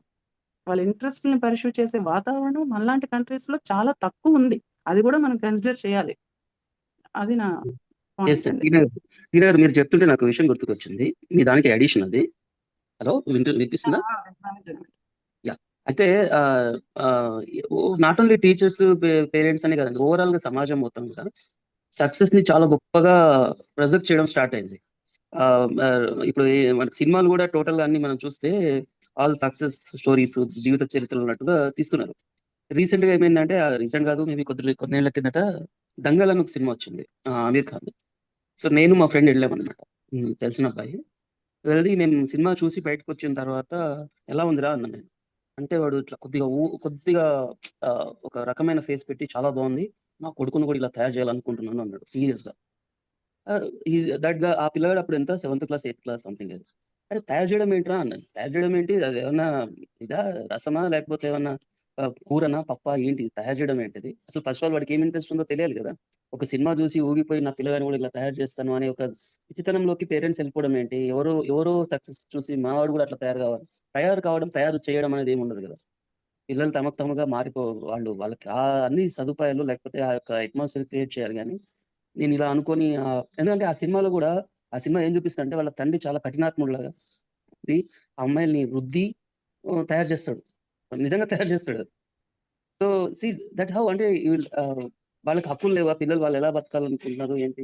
సక్సెస్ మాత్రమే దాంట్లో అదేదో ఫైటింగ్ ఉంటది దాంట్లో. ఆ ఫైటింగ్‌లో రావాలి అన్నందుకు అతను చేయలేకపోతాడు దాన్ని. అదే అతని కల. అతని కలను వాళ్ళ పిల్లల మీద రుద్దుతాడు. ఎంత దారుణంగా ఉంటదంటే ఆ సినిమా పెద్ద సక్సెస్ అయింది. అది సమ్ క్రోర్స్ ఆఫ్ బిజినెస్ చేసింది. దాన్ని అవును. చూసి నేను నా కొడుకుని కూడా ఇలా తయారు చేయగలుగుతాను. ఆ సినిమా ఇచ్చే సందేశం అదే. నీ కొడుకుని రుద్ది, కొట్టి, తిట్టి నువ్వు నీ కలల్ని నువ్వు పండించుకోవచ్చు అనే సినిమా అది. దాన్ని ఎట్లా యాక్సెప్ట్ చేసింది ఈ మన సమాజం, టోటల్ ఇండియన్ సమాజం అంటే దాన్ని సూపర్ డూపర్ హిట్ చేసింది. అది రిచెస్ట్ గెయిన్స్ ఉన్నటువంటి ఫిల్మ్ అది. So, we have accepted that which is totally inhuman. అది చూసి నేను కూడా నా కొడుకుని ఇలా తయారు చేస్తాను అనుకునే ఒక పేరెంట్ తోటి నేనెళ్ళాను. I was shocked. What he is talking. నేను తర్వాత మాట్లాడాను కూర్చోబెట్టుకొని. అట్లా ఎలా మాట్లాడుతావు నువ్వు? డోంట్ యూ అండర్‌స్టాండ్ నువ్వేం మాట్లాడుతున్నావు? ఎలా తయారు చేయడం ఏంటి పిల్లల్ని అని. So, this kind of total society is moving towards that including films. And వాటి యొక్క ఇన్‌ఫ్లూయెన్స్ కూడా మనకు తెలీదు చాలా. సో, అసలు అలా తయారు చేయడం అనేది ఏమి ఉండదు. వాళ్ళు హ్యాపీగా చదువుకోవాలి. వాళ్ళు హ్యాపీగా వాళ్ళకి మనం సపోర్టింగ్ సిస్టమ్స్ డెవలప్ చేయాలి. ఎవరిదో ఒకళ్ళ సక్సెస్ నేను అదే అన్నాను అబ్బాయితోటి. ఇప్పుడు లాస్ట్‌కి గెలిచినటువంటి అమ్మాయి గురించి మనం కథలో, సినిమాలో చూసాము. అదే ఫైనల్‌లో ఓడిపోయిన అమ్మాయి కథ ఎవరు చెప్పరు మనకి. ఆ అమ్మాయి గూడా అంతే కష్టపడి ఉంటుంది. ఆ అమ్మాయి గూడా అంతే వాళ్ళ ఎన్నో కష్టాలను ఓర్చి ఆ స్టేజ్‌కొచ్చి ఉంటుంది. చివరిలో ఒక చిన్న మిస్టేక్ చేయడం వల్ల తను ఓడిపోతుంది. ఓడిపోయినంత మాత్రాన ఆమేమి తక్కువది గాదు. గెలిచినందుకు ఈమె గొప్పది గాదు. సో, మన సినిమాలు గాని, మన యాటిట్యూడ్ గాని కేవలం వీళ్ళు ఈ గొప్పవాళ్ళు అని చెప్పి వాళ్ళ చుట్టూ ఒకటి ఏర్పరచుకొని మన పిల్లల్ని తయారు చేయాలి అనుకోని చాలా మూర్ఖత్వం అది. అండ్ దేంట్లో అయినా గూడా ఒకళ్ళే గెలుస్తారు. మిగతా 999 పీపుల్ ఓడిపోతారు. సో, ఓటమి ఏం తక్కువ గాదు. ఇది ఓటమి మెజారిటీ ఎప్పుడైనా. మెజారిటీ ఓటమి. సో, సక్సెస్ అయిన వాళ్ళు కొంతమందే రీచ్ అవుతారు. దాంట్లో మన పిల్లలు ఉన్నారా లేదా అంటే మనమైతే సపోర్టింగ్ సిస్టమ్ ఇచ్చాము. సొసైటీ తల్లిదండ్రులుగా, సొసైటీగా అండ్ టీచర్స్‌గా మనమైతే సపోర్ట్ ఇచ్చామనే దాని మీద ఆధారపడి ఉంటది. రుద్దడం మీద ఆధారపడి ఉండదు. అయితే నాకు ఒక డౌట్. నేను కొంతమంది 10th, ఇంటర్, చాలా బ్రిలియంట్ గా ఉండి వాళ్ళు ఏదైనా సాధించగలం అనుకునే సత్తా ఉన్న వాళ్ళు ఈ మధ్య నేను కొంతమందిని చూసాను నా స్టూడెంట్స్ లో. అంటే ఉన్న ఏదో అంటే గ్రూప్ 4 ఉద్యోగాలతో సరిపెట్టుకొని వాళ్ళు అనుకుంటే గనక అంత టాలెంట్ గ్రూప్ 1 కూడా సాధించే టాలెంట్ ఉన్న వాళ్ళు కూడా సరేలే అని ఇలా ఆ జాబ్స్ తోని సరిపెట్టుకుంటున్నారు. వాళ్ళ టాలెంట్ ని ఎందుకు అక్కడ మైనస్ అయితుందో అర్థం కావట్లేదు. అంత టాలెంట్ ఉన్న పిల్లలు ఎందుకు వెనకబడిపోయిండు. నాకు కొందరిని చూసి మేము అనుకున్న వాళ్ళు అరే ఇది ఎట్లా అయిపోయారు వీళ్ళు అనే ఆలోచనలకు వచ్చింది. వాళ్ళు ఎట్లంటే ఉన్నది చాలు జాలీగా చేస్తున్నామా, జాబ్ చేస్తున్నాము, తిన్నాము, పడుకున్నాము. ఇలాంటి ధోరణి ఉంది. ఒక 5, 6 చూసాం మా నా స్టూడెంట్సే. అరే మేము ఏమనుకున్నాము ఏమయ్యారు అని అదే మనకు సక్సెస్ అనేది ఒక వ్యక్తిగతానికి సంబంధించి కాదు, ఇట్స్ సొసైటల్ కదా. సో వాళ్ళ సోషల్ ఎకనామిక్ స్టేటస్ అయ్యుండొచ్చు, వాళ్ళ నిర్ణయాలు అయ్యుండొచ్చు, తల్లిదండ్రుల యొక్క వాళ్ళ ఫైనాన్షియల్ స్టేటస్ కావచ్చు, మెనీ థింగ్స్ ప్లే అవుతాయి. అందుకే సక్సెస్ ఇస్ ఆల్వేస్ అంటే ఒక ఒక ఒక ఎగ్జామ్ లో క్రాక్ చేయడం అనేది ఒక వ్యక్తికి సంబంధించింది కాదు. ఫర్ ఎగ్జాంపుల్, ఇప్పుడు ఒక పిల్లగాడు కూర్చొని కష్టపడి వాడు ఎంసెట్ లో ర్యాంక్, నీట్ లో ర్యాంక్ తెచ్చుకొని డాక్టర్ అయ్యాడంటే it is not his own, అతని కష్టం మాత్రమే కాదు కదా. వాడికి అన్నం పెట్టడానికి రైతు ఎక్కడో కష్టపడుతున్నాడు, రైతు కూలి ఎక్కడో దున్నుతున్నాడు. వాళ్ళందరూ వాడికి అన్నం టైంలో వస్తుంది, వాళ్ళు ఎంతో మంది ట్రాన్స్పోర్ట్ చేస్తే వాడికి ఆ రైస్ దొరుకుతుంది. తర్వాత ఇంట్లో పనులు లేకుండా వాళ్ళ అమ్మ వాళ్ళు చూసుకుంటారు, ఇంట్లో పని మనిషి ఉంటారు. ఇన్ని ఫెసిలిటీస్ అన్ని జరిగిన తర్వాత వాడు కూర్చొని చదువుకోవడానికి వాడికి టైం దొరికింది. So success is not as single persons achievement కాదు కదా. సో మనము ఇప్పుడు గ్రూప్ 4, గ్రూప్ 1 ఈ హైరార్కీ కూడా ఏమీ లేదు. ఒక్కొక్కళ్ళు ఒక్కొక్క దానికోసం తయారు చేయబడ్డారు. ఎవరి టాలెంట్ వాళ్ళది. చిన్న పని అయినా కూడా, మీకు చిన్న ఉదాహరణ చెప్తాను. మన గ్రూప్ లో వెంకటరమణ గారు ఉన్నారు, ఎసెన్స్ గ్రూప్ లో. హీఈస్ సైంటిస్ట్ ఇన్ క్యాడ్బరీ దాంట్లో చేస్తాడు. క్యాడ్బరీ యూకేలో ఉంటారు ఆయన. ఆయన ఒకసారి ఒక మాట చెప్పాడు, ఏంటంటే యూకేలో ఎలా ఉంటుందంటే, ఆయన ఏదైతే వర్క్ చేస్తున్నాడో ఆ వర్క్ యొక్క అదే ఆ కంపెనీ యొక్క CEO ఒక లేడీ అన్నమాట, బ్రిటిషర్ అతను. ఆమె ఆమె ఒకసారి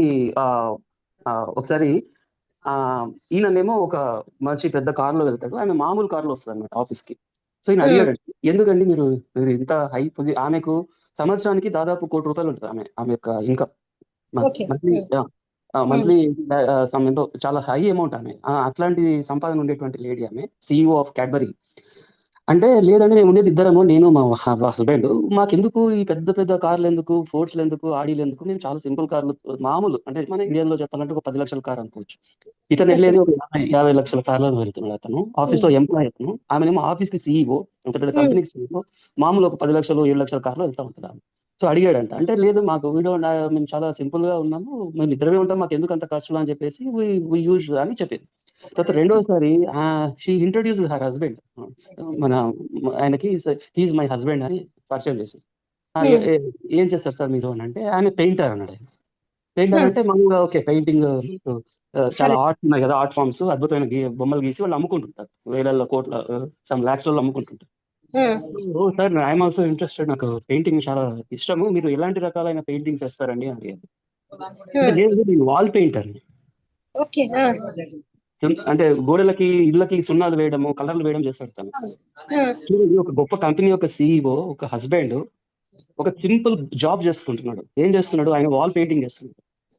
ఆమె అది చెప్పడంలో ఎలాంటి హెజిటేషన్ చూపించలేదు. ఆమె ఇది తక్కువ పని అని కానీ, నేను CEOను, నా హస్బెండ్ ఏంటి ఆఫ్టర్ ఒక గోడకి రంగులు వేసే పని ఏంటి అంటే, గోడ అంటే వాళ్ళు మొత్తం అక్కడ వెళ్ళి ఇంటికి నిచ్చెనలు వేసుకొని ఆయన వర్క్ చేస్తాడు, ఆయన పెయింటింగ్ చేస్తాడు. It is their passion. ఆయన ప్యాషన్ తో చేస్తున్నాడు. అంటే చిన్న పని కావచ్చు, అక్కడ వ్యక్తి ఇంపార్టెంట్, వ్యక్తి యొక్క నేచర్ ఇంపార్టెంట్. అంటే అంత పెద్ద CEO ఉన్నటువంటి కంపెనీ ఆమె అలాంటి ఒక వ్యక్తిని ఎందుకు పెళ్లి చేసుకుంది? మామూలుగా మన ఇండియన్ కాంటెక్స్ట్ లో అయితే అసలు వీళ్ళకు పురుగులు చూసినట్టు చూస్తారు, అంతే కదా. బట్ అక్కడ ఆమె పెళ్లి చేసుకుంది. అక్కడ ఆమె అతని జాబును చూడలేదు, అతను ఏంటి, అతను ఓవరాల్ గా వ్యక్తిగా ఏంటి, అతని యొక్క నేచర్ ఏంటి. సో అది ఇంపార్టెంట్ కదా. సో సక్సెస్ లేదా ఇది వెళ్తేనే సక్సెస్, ఇది వస్తే సక్సెస్ అని కాదు. దాన్ని మనం ఎలా చూస్తున్నాము. ఆమెకు అసలు ఎలాంటి డిఫరెన్స్ ఇంకా ఆమె అన్నదంట, మీ ఇంటికి ఒకవేళ కనుక వేయిస్తే చెప్పండి, నేను మా ఆయనకు రికమెండ్ చేస్తాను, మీకు తగ్గించమని చెప్తాను అని చెప్పింది. అంటే ఆ చెప్పడం ఎలాంటి హెసిటేషన్ లేదు. How free they are. వాళ్ళకి ఎంత ఇంపార్టెంట్, ప్రతి చిన్న పని దగ్గర నుంచి పెద్ద పని.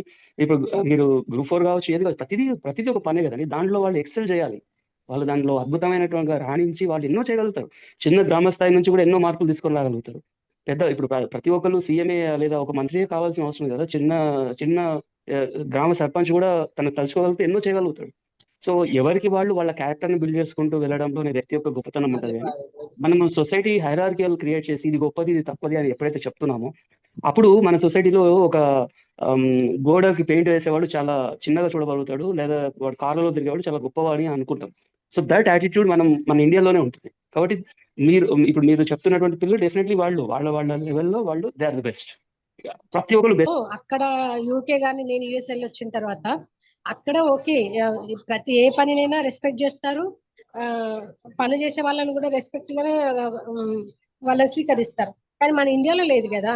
ఈ చుట్టూ మన సమాజంలో మన పీడిస్తుంటది. మనకు లేని దురద వాళ్ళకే ఉంటది, పక్కోళ్ళకే ఉంటది.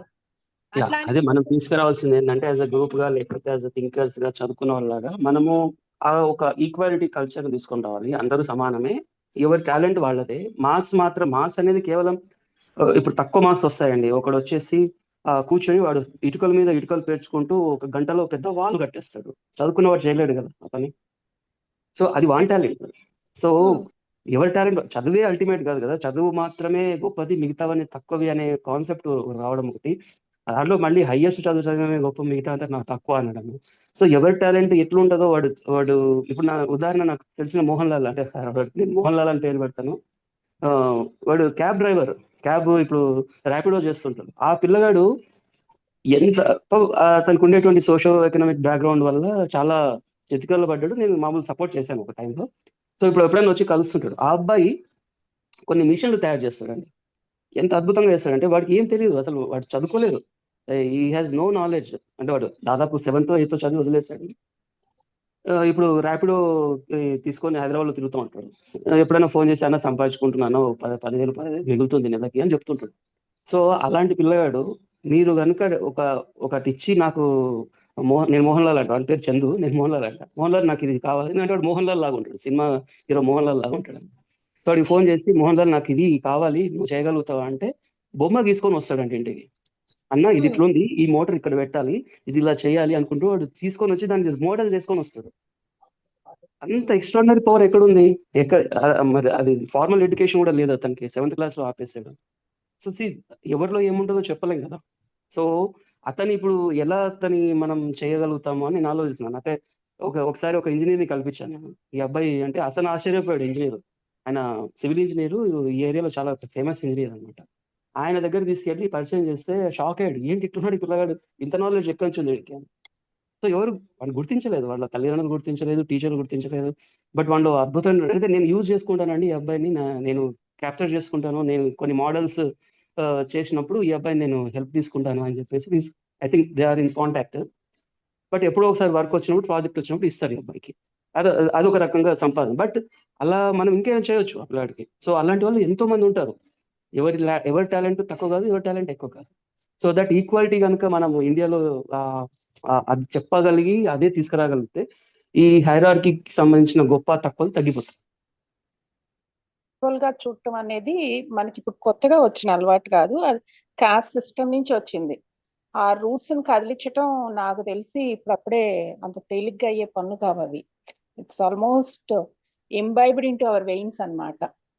తీసుకుంటే హైరార్కీ చాలా 90s వరకు చదువుకున్న వాళ్ళం కొంచెం బెటర్ అనుకుంటా సోషల్ గా చూస్తే ఒక రకంగా.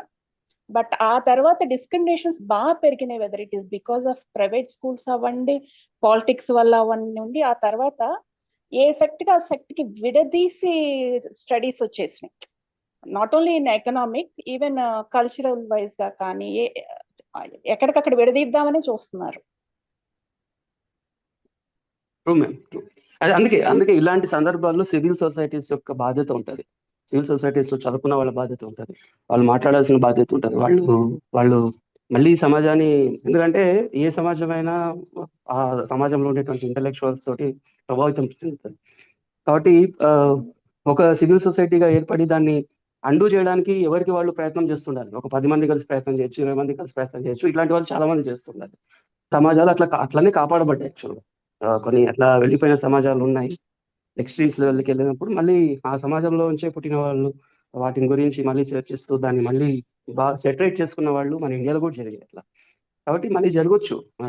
అంటే ఎవరు నిద్రపోయి లేరు, ఎవరికి వాళ్ళు పిల్లలకి పెట్టడం ఎందుకు జరుగుతుందంటే, అది మళ్ళీ ఆలోచిస్తే ఎకనామిక్ గా మనకు చాలా ఫ్యామిలీస్ ఒక ఉద్యోగం ఉంటే కానీ బతకలేని పరిస్థితులు.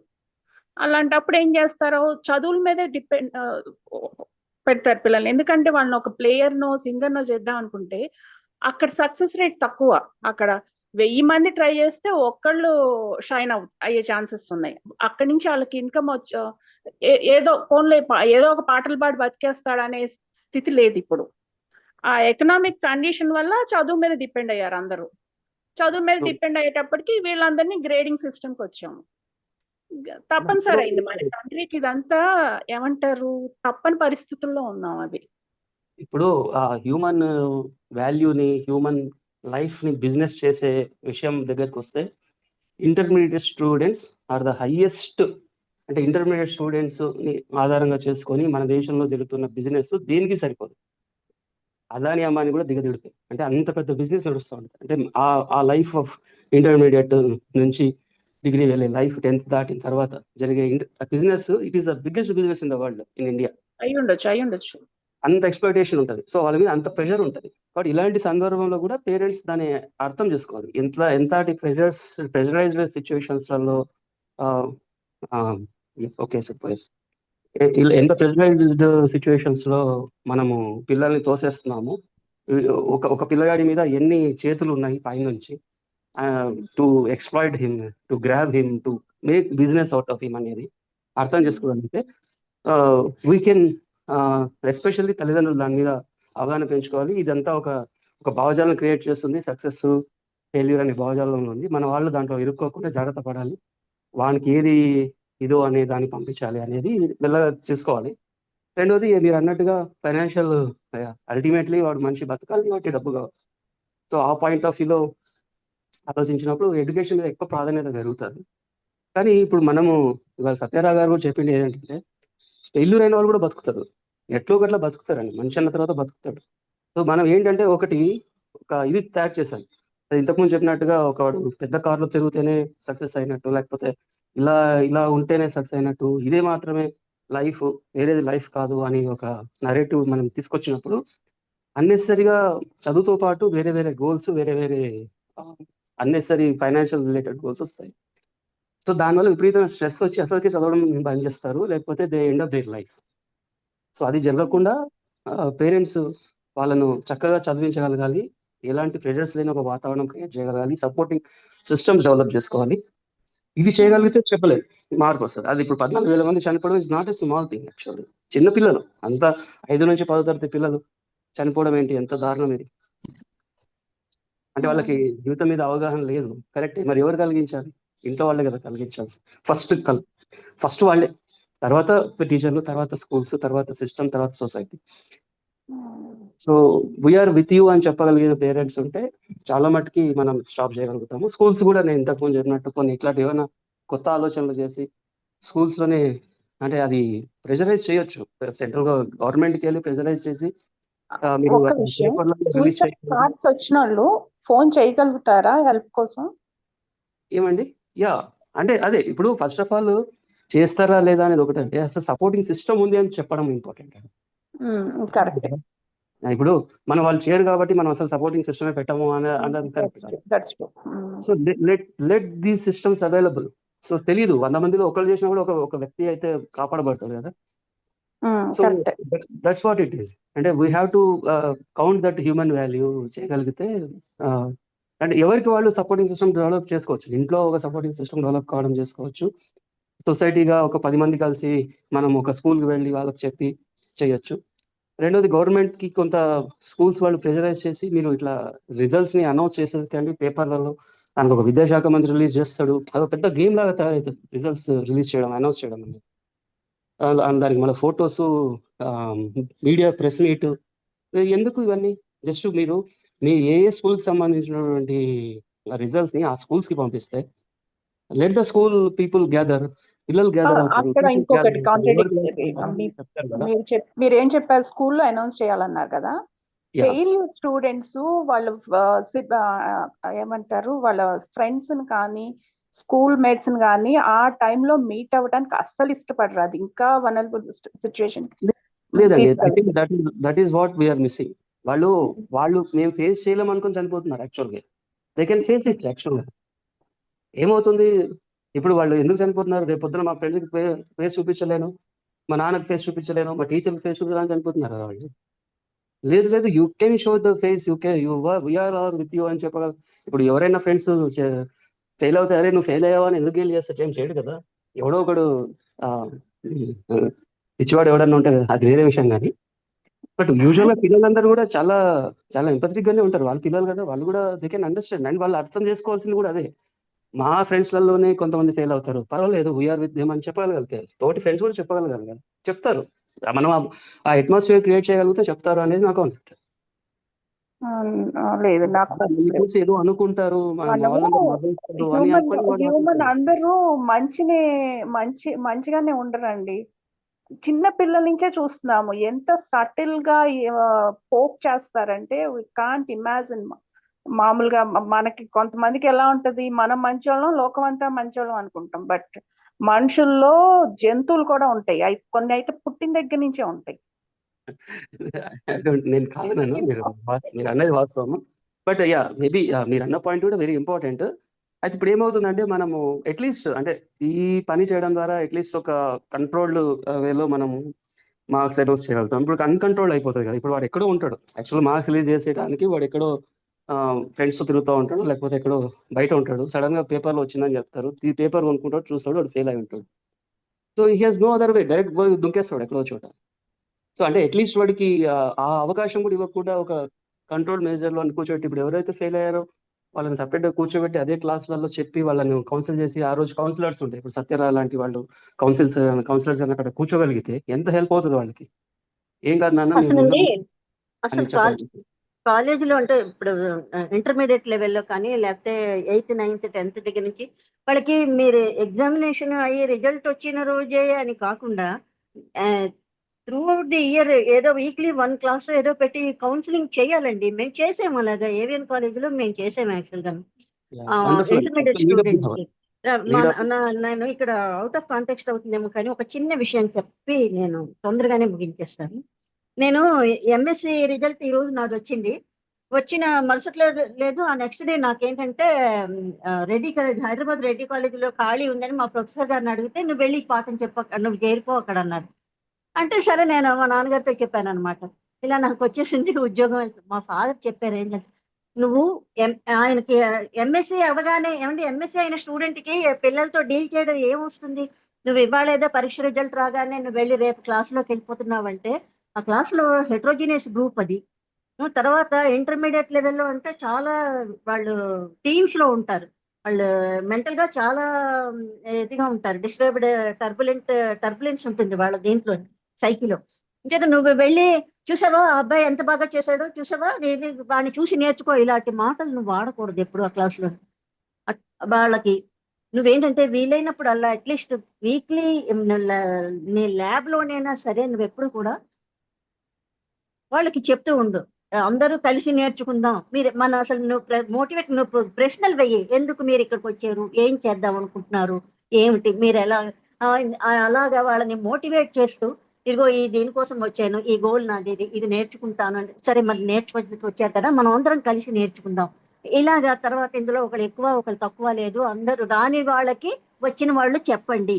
ఇలాంటివి చెయ్యాలండి క్లాస్లోని రిపీటెడ్ గా చేస్తూ ఉంటే ఆ పిల్లలు ఏంటంటే వాళ్ళతో వాళ్ళు కలిసి ఉండడం. అసలు బులియింగ్ ఎక్కువ ఉంటుంది, చాలా ఒకళ్ళొకళ్ళు ఏడిపించుకోవడాలు అల్లరి చేసుకోవడాలు. కానీ వాళ్ళలో ఆ టీమ్ స్పిరిట్, రాని వాళ్ళకి దగ్గర ఏంటంటే రాని వాళ్ళు వచ్చిన వాళ్ళ దగ్గర నేర్చుకోండి, వచ్చిన వాళ్ళు రాని వాళ్ళకి హెల్ప్ చేయండి. మనందరికీ అలా చెప్పారు చిన్నప్పుడు మన క్లాసెస్ లో టీచర్స్.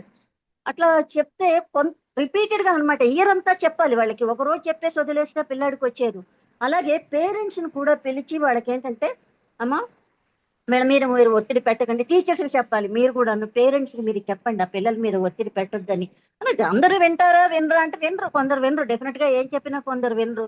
బట్ ఇందాక విరించిగా చెప్పినట్టు ఒక ప్రయత్నం ఇటు నుంచి అంటే మనం కంప్లీట్ గా ఏంటంటే ఆ పారాడైమ్ షిఫ్ట్ రావాలన్నమాట, మనం చెప్పే విధి విధానాల్లోనే ఆ మార్పు రావాలి. ఇవన్నీ మీరు ఇందాక ఎవరో అన్నట్టు 90s ముందు క్లాసుల్లో ఇలాంటివన్నీ జరిగేవి, అప్పుడు టీచర్స్ వాళ్ళు ఉండేవారు చెప్పేవారు. ఎస్పెషలీ మీకు స్కూల్స్ లోనైనా బిఎడ్ ట్రైనింగ్ అది అయ్యి కొంత చైల్డ్ సైకాలజీ ఎక్కడైనా క్లాసులోనైనా చదివిన వాళ్ళు వెళ్తారేమో, కానీ మీకు ఇంటర్మీడియట్ లెవెల్కి వచ్చేసరికి పీజీ చేసి వస్తారు, వాళ్ళకి ఏ చైల్డ్ సైకాలజీలు ఏమీ తెలియవు. వాళ్ళు కూడా జస్ట్ ఇలాగా డైరెక్ట్ గా క్లాస్లో వెళ్తారు, వెళ్ళేసరికి వాళ్ళకి ఇక్కడ టీనేజ్ మొత్తం కిష్కింద కాండ ప్రజెంట్ ఉంటుంది వాళ్ళకి.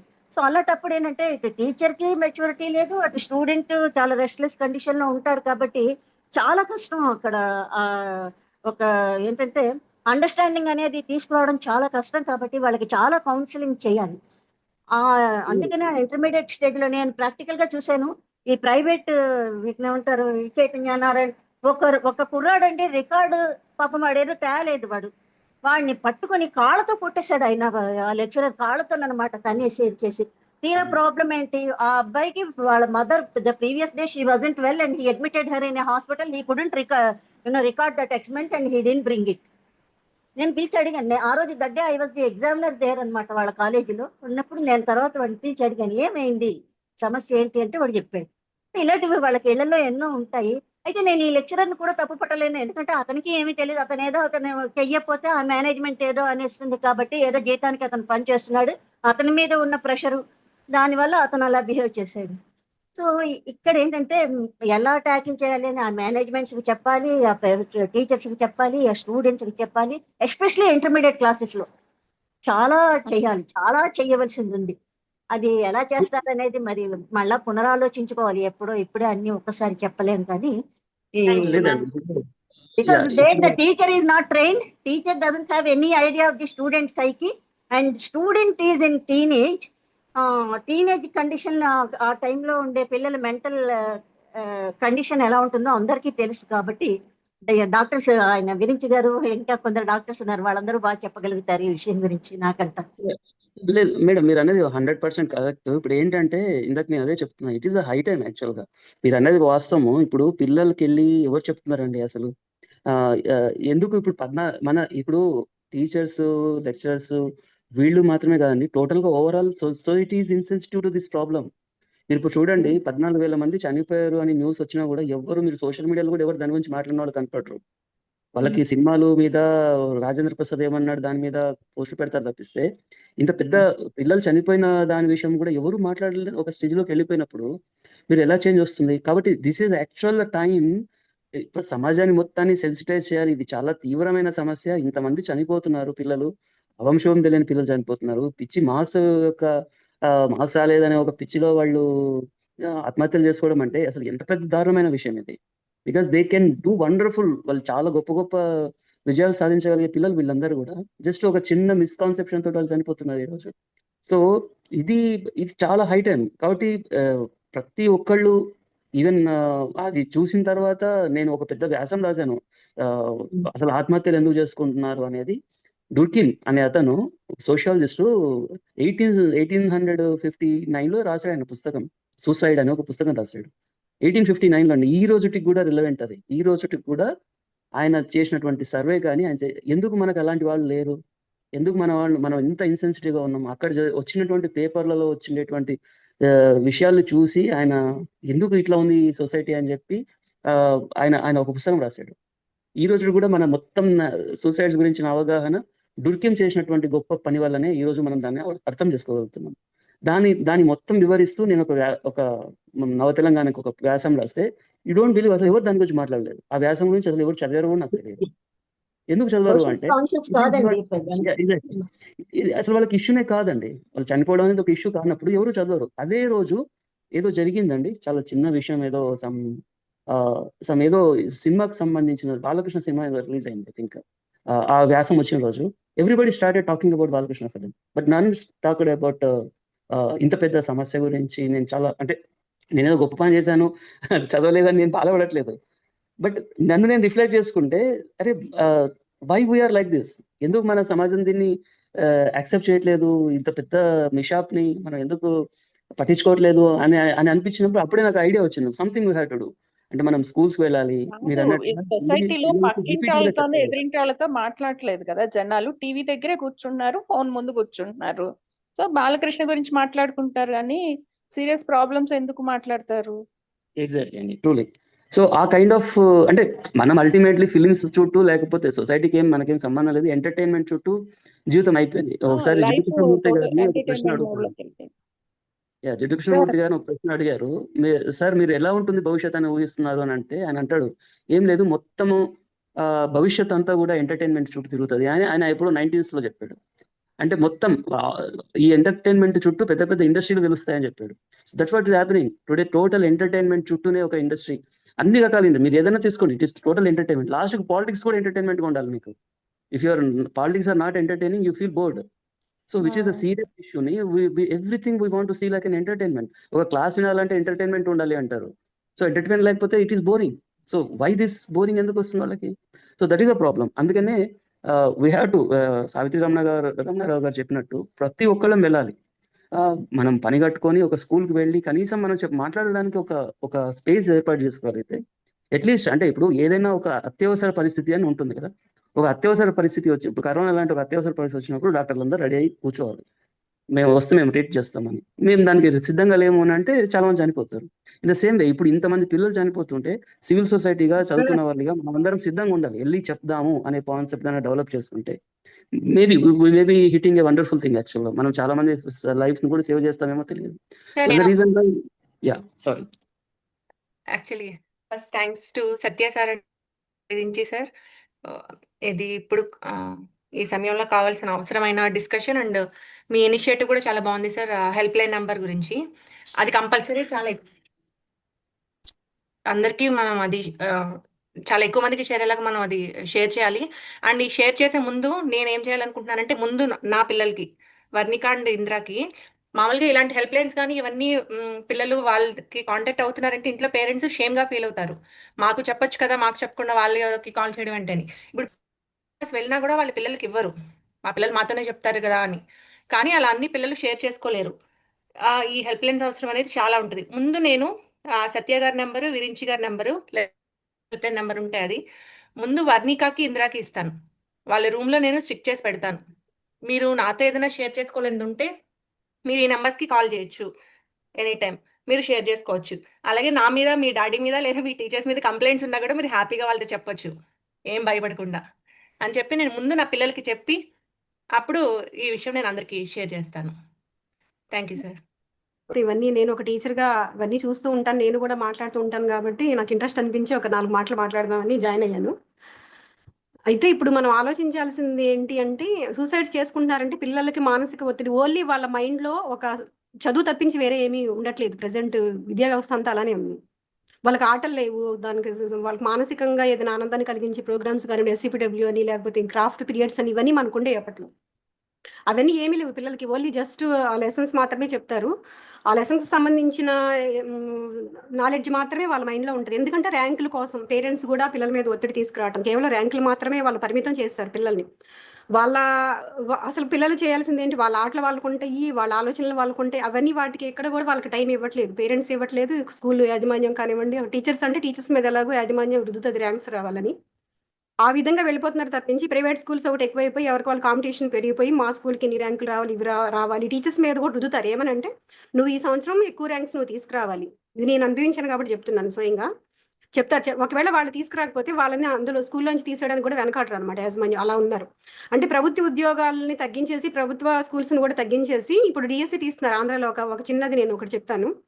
16,000 పోస్టులో ఎన్నో తీస్తున్నారు మెగా డిఎస్సి అని చెప్పేసి. అయితే ఆ డిఎస్సిలో ఏం చేస్తున్నారంటే, వాళ్ళకి టైం ఇవ్వకుండా టెట్ కూడా పెట్టకుండా హడావిడిగా ఇప్పుడు 45 డేస్ టైం ఇచ్చి ఓన్లీ వాళ్ళు డిఎస్సి రాసేయమన్నారు. 6 ఇయర్స్ నుంచి వాళ్ళు కోచింగ్లో ఉన్నారన్నమాట. అక్కడ డిఎస్సి కోచింగ్లో ఉన్న వాళ్ళు. లాస్ట్ ఇయర్ మాకు వైఎస్ఆర్ ఉన్నప్పుడు కరోనా అన్నారు, అదన్నారు, ఇదన్నారు, ఏం పోస్టింగ్స్ తీయలేదు. ఇప్పుడు ఏదో తీసారు వీళ్ళు. మన చంద్రబాబు నాయుడు వచ్చిన తర్వాత అది కూడా హడావిడిగా టెట్ పెట్టకుండా తీస్తుంటే చాలా మంది 6 ఇయర్స్లో సూసైడ్ చేసుకున్నారండి. ఎందుకు చేస్తున్నారంటే, ఇంటి దగ్గర వాళ్ళకి ఎన్ని ప్రాబ్లమ్స్ అంటే, పేదవాళ్ళు ఎంతో మంది 6 ఇయర్స్ నుంచి ఆ కోచింగ్లో ఉండి అక్కడ ఉండడం అనేది ఎంత కష్టమైన. అంటే ఇదంతా ఎందుకు చెప్తున్నానంటే, నేను ఇక్కడ వీళ్ళు ఒక ప్లాన్ ఉంది. ఏంటంటే ఆ ప్లాను పోస్టింగ్స్ తగ్గించేసి తీస్తారనమాట. హడావిడిగా పెట్టేస్తే ఏమవుతుంది, ఎక్కువ మంది విన్ అవ్వలేరు, అందులో చాలా మందికి జాబ్స్ రావు కదా.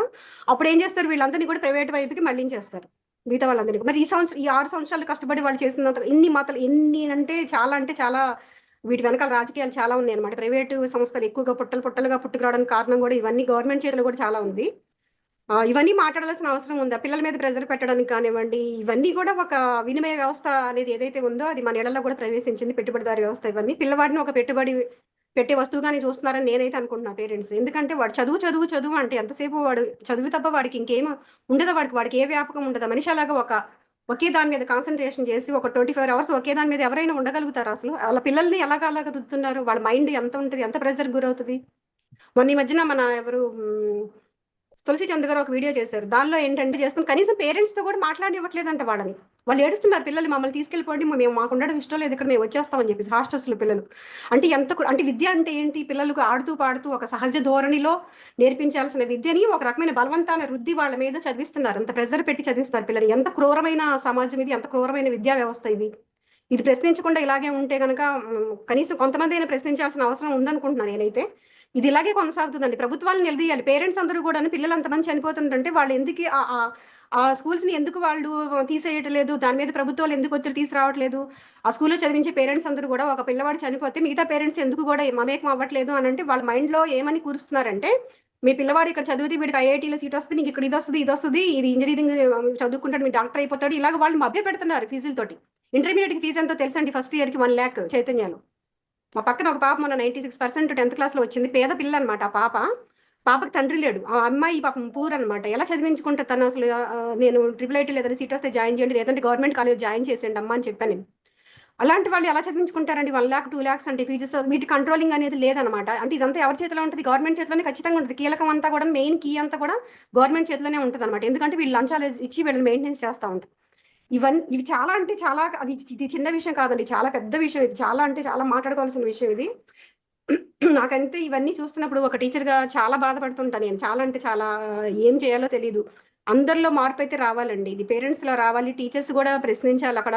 ఒక అంటే మనం సమాజంలో సొసైటీలో ఉంటున్నప్పుడు మన డబ్బుల కోసం మాత్రమే స్కూల్ పెట్టుకొని నడిపించుకుంటే అసలు నెక్స్ట్ తరం ఎలా ఉంటారు? వాళ్ళ పిల్లలు ఎలా ఉంటారు? భవిష్యత్తు ఏంటసలు? అసలు భవిష్యత్తు మీ పిల్లలకి ఏం నేర్పిద్దాం అనుకుంటున్నారు? అంటే ఉద్యోగాలు తప్ప వాడికి జీవితంలో ఇంకా ఒక ఇంజినీరింగ్, ఒక డాక్టరు లేకపోతే ఇంకా తప్పనిచ్చి ఇంకా వేరే ఏమి ఉండవా ఇంకా? ఈ భూమి మీద ఇంకేమి వాడు చేయాల్సిన పనులేమి లేవంటారా? ఇక అదే చెయ్యాలా వాడు? ఇవన్నీ అంటే చాలా ఆలోచించాల్సిన విషయాలు. చాలా పెద్ద టాపిక్ అని నేనైతే అనుకుంటున్నాను. థాంక్ యూ అండి. ఏంటంటే మేడం పేరెంట్స్ కూడా క్వెషన్ చేయాలి అని అన్నారు కదా! నేను మా విషయంలో అయిందే చెప్తున్నాను. కంటిన్యూస్ ఆ స్టడీకి సంబంధించిన ప్రాజెక్ట్సే ఇస్తున్నారు. అట్‌లీస్ట్ వీక్‌లో 1 అవర్ మీరు మీ పీరియడ్స్‌లో 1 పీరియడ్ ఏదైనా యాక్టివిటీ పీరియడ్ పెట్టండండి. నిజంగా చాలా ప్రెషర్ అయిపోతున్నారు ఇట్లా అని. మల్టిపుల్ టైమ్స్ ఇలా ఏదైనా యాక్టివిటీ కోసం కొంచెం మాట్లాడుతుంటే, మనం ఏంటంటే ఇలా ఏదైనా పిల్లలకి కొంచెం సైకలాజికల్‌గా ఉల్లాసంగా ఉండేయి, వాళ్ళకి ఇష్టమైనయి చేయాలి అని అడుగుతున్నప్పుడు ఇలా ఎవరైతే క్వెషన్ చేస్తున్నామో వాళ్ళంతా ఏంటంటే next time, second time, third time తర్వాత వాళ్ళని కనీసం స్కూల్ మీటింగ్స్‌లో అంత ఇంక్లూడ్ చేయటం గాని, వాళ్ళు మాట్లాడుతుంటే మాట్లాడనిచ్చే ఇది గాని చాలా తగ్గిపోయిందండి అసలు. ఫస్ట్ ఆఫ్ ఆల్ ఇంకా పిల్లలు ఏదైనా ఎడ్యుకేషన్ వైస్ ఇట్లా ఉంది పలానా సార్ చాలా ప్రెషర్ చేస్తున్నారని చెప్పినప్పుడు మేము వెళ్లి అడిగినా కూడా టీచర్ ఏం చెప్తున్నారో అది మేము ఆ సర్టెన్ టైంలో కంప్లీట్ చేయాలండి. వాళ్ళు అది ఖచ్చితంగా చేయాల్సింది మమ్మల్ని ఏం చేయమంటారు అని అంటున్నారు. ఖచ్చితంగా మేనేజ్మెంట్సే మారాలండి. దీంట్లో మాత్రం ఖచ్చితంగా మేనేజ్మెంట్స్ ఆ టైంలో క్వెషన్ చేయాలి అన్నప్పుడు మేమందరం కూడా ఎందుకంటే ఎండ్ ఆఫ్ ద డే వాళ్ళొచ్చి ఇక్కడ పిల్లలు మాతో కూడా నువ్వొచ్చి స్కూల్‌లో చెప్తున్నావు. తర్వాత నుంచి టీచర్ మమ్మల్ని ఏదో ఒక విధంగా అసలేం చేయకపోయినా నన్ను అంటున్నారనే క్వెషన్ చేస్తున్నారు మా బాబు వాళ్ళు. ఇప్పుడు ఏదైనా పేరెంట్ ఎళ్లి అడిగినప్పుడు దాన్ని స్పోర్టివ్‌గా పాజిటివ్ వేలో కాకుండా ఎట్లా అవుతుందంటే మళ్ళీ అమ్మ వచ్చి లేదా నాన్నొచ్చి నన్ను స్కూల్‌లో అడిగితే నా కోసమని మళ్ళీ నన్ను ట్రీట్ చేసే విధానం మారిపోతుందని వాళ్ళు చెప్పడం కూడా తగ్గిచ్చేస్తున్నారు. పేరెంట్స్ దగ్గర ఓపెన్ అప్ అయ్యే ఇది కూడా చాలా తగ్గిపోయింది. డెఫినెట్‌గా ఇట్లా ఇప్పుడు ఈ ఎసెన్స్ గ్రూప్ నుంచి వచ్చిన ఈ కాన్సెప్ట్ ఏదైతే ఉందో ఖచ్చితంగా ఇది అమల్లోకొస్తే మాత్రం ఎందరో కాకపోవచ్చు మేడం. కాకపోతే కొంతమందిలో అయినా చేంజ్ వస్తే అది చాలా యూజ్‌ఫుల్ అవుతుంది పేరెంట్స్‌కి అండ్ స్టూడెంట్స్‌కి. నువ్వు ఇలా చదువుతున్నావు అందరి ముందు ఫ్రెండ్స్ ముందు తిట్టారనుకో ఏంటి వాళ్ళకి కొంచెం అంటే వాళ్ళ ఇదిలో చెప్తున్నాను ఇదిగా వాళ్ళు కూడా ఫీల్ అవుతారు. కాబట్టి చేంజ్ మొత్తం టీచర్స్ లో పేరెంట్స్ లో మొత్తం అందరిలోనూ రావాలి. ఏవి మ్యామ్ చెప్పారు హెల్ప్ లైన్ నెంబర్స్ పిల్లలకి ఇస్తాను పర్ణికకి అని. It's very nice idea. అసలు మన చిన్నప్పుడు గుర్తు తెచ్చుకుంటే మన చిన్నప్పుడు హెల్ప్ లైన్స్ అంటే మన గ్రాండ్ పేరెంట్స్ అండి. నేనైతే మా అమ్మమ్మకి చెప్పేదాన్ని ఏదైనా విషయం ఉంటే. సో నాకు ఎక్కడ ఇబ్బంది ఉన్నా స్కూల్లో, రిలేటివ్స్ దగ్గర, ఇంట్లో. సో ఇప్పుడు పిల్లలకి అది లేదు. గ్రాండ్ పేరెంట్స్‌తో అంత చనువు లేదు. వాళ్ళనేమో ఓల్డ్ ఏజ్ హోమ్‌లో పెట్టడం. సో వాళ్ళ ప్రాబ్లమ్స్ అనేవి షేర్ చేసుకోవడానికి ఇప్పుడు హెల్ప్ లైన్స్ నెంబరు ఈ ఐడియా అయితే చాలా బావుంది అసలు. షేర్ చేసుకోవడానికి. మాకైతే మాత్రం మా అమ్మమ్మే నాకైతే.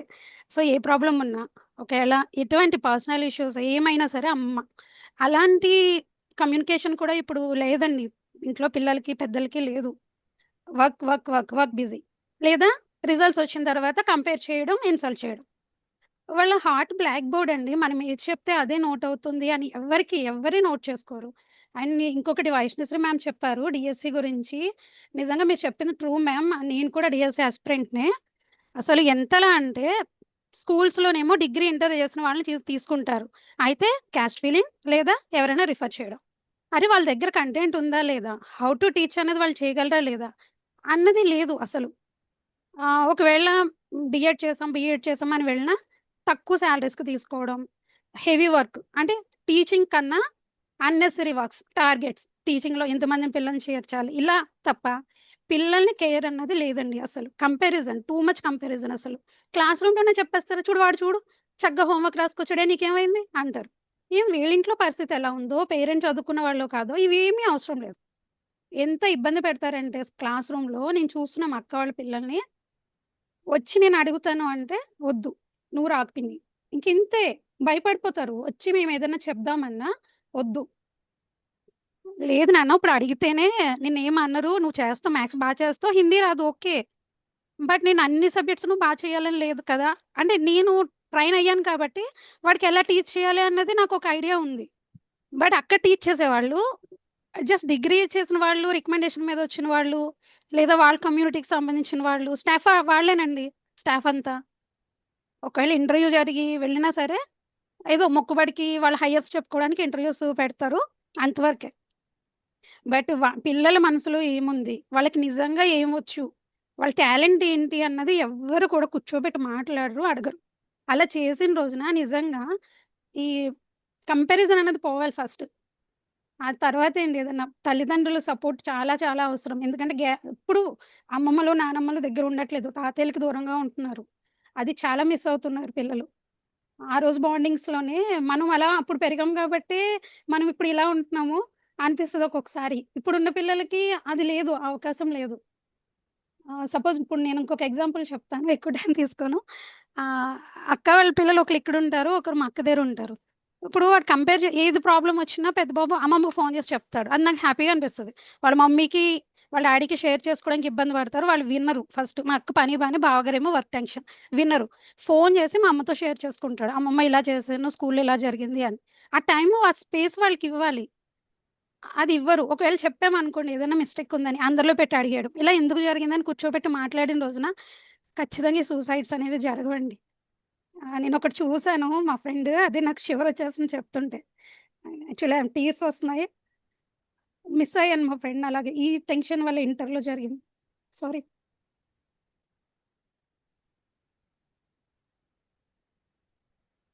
సురేఖ.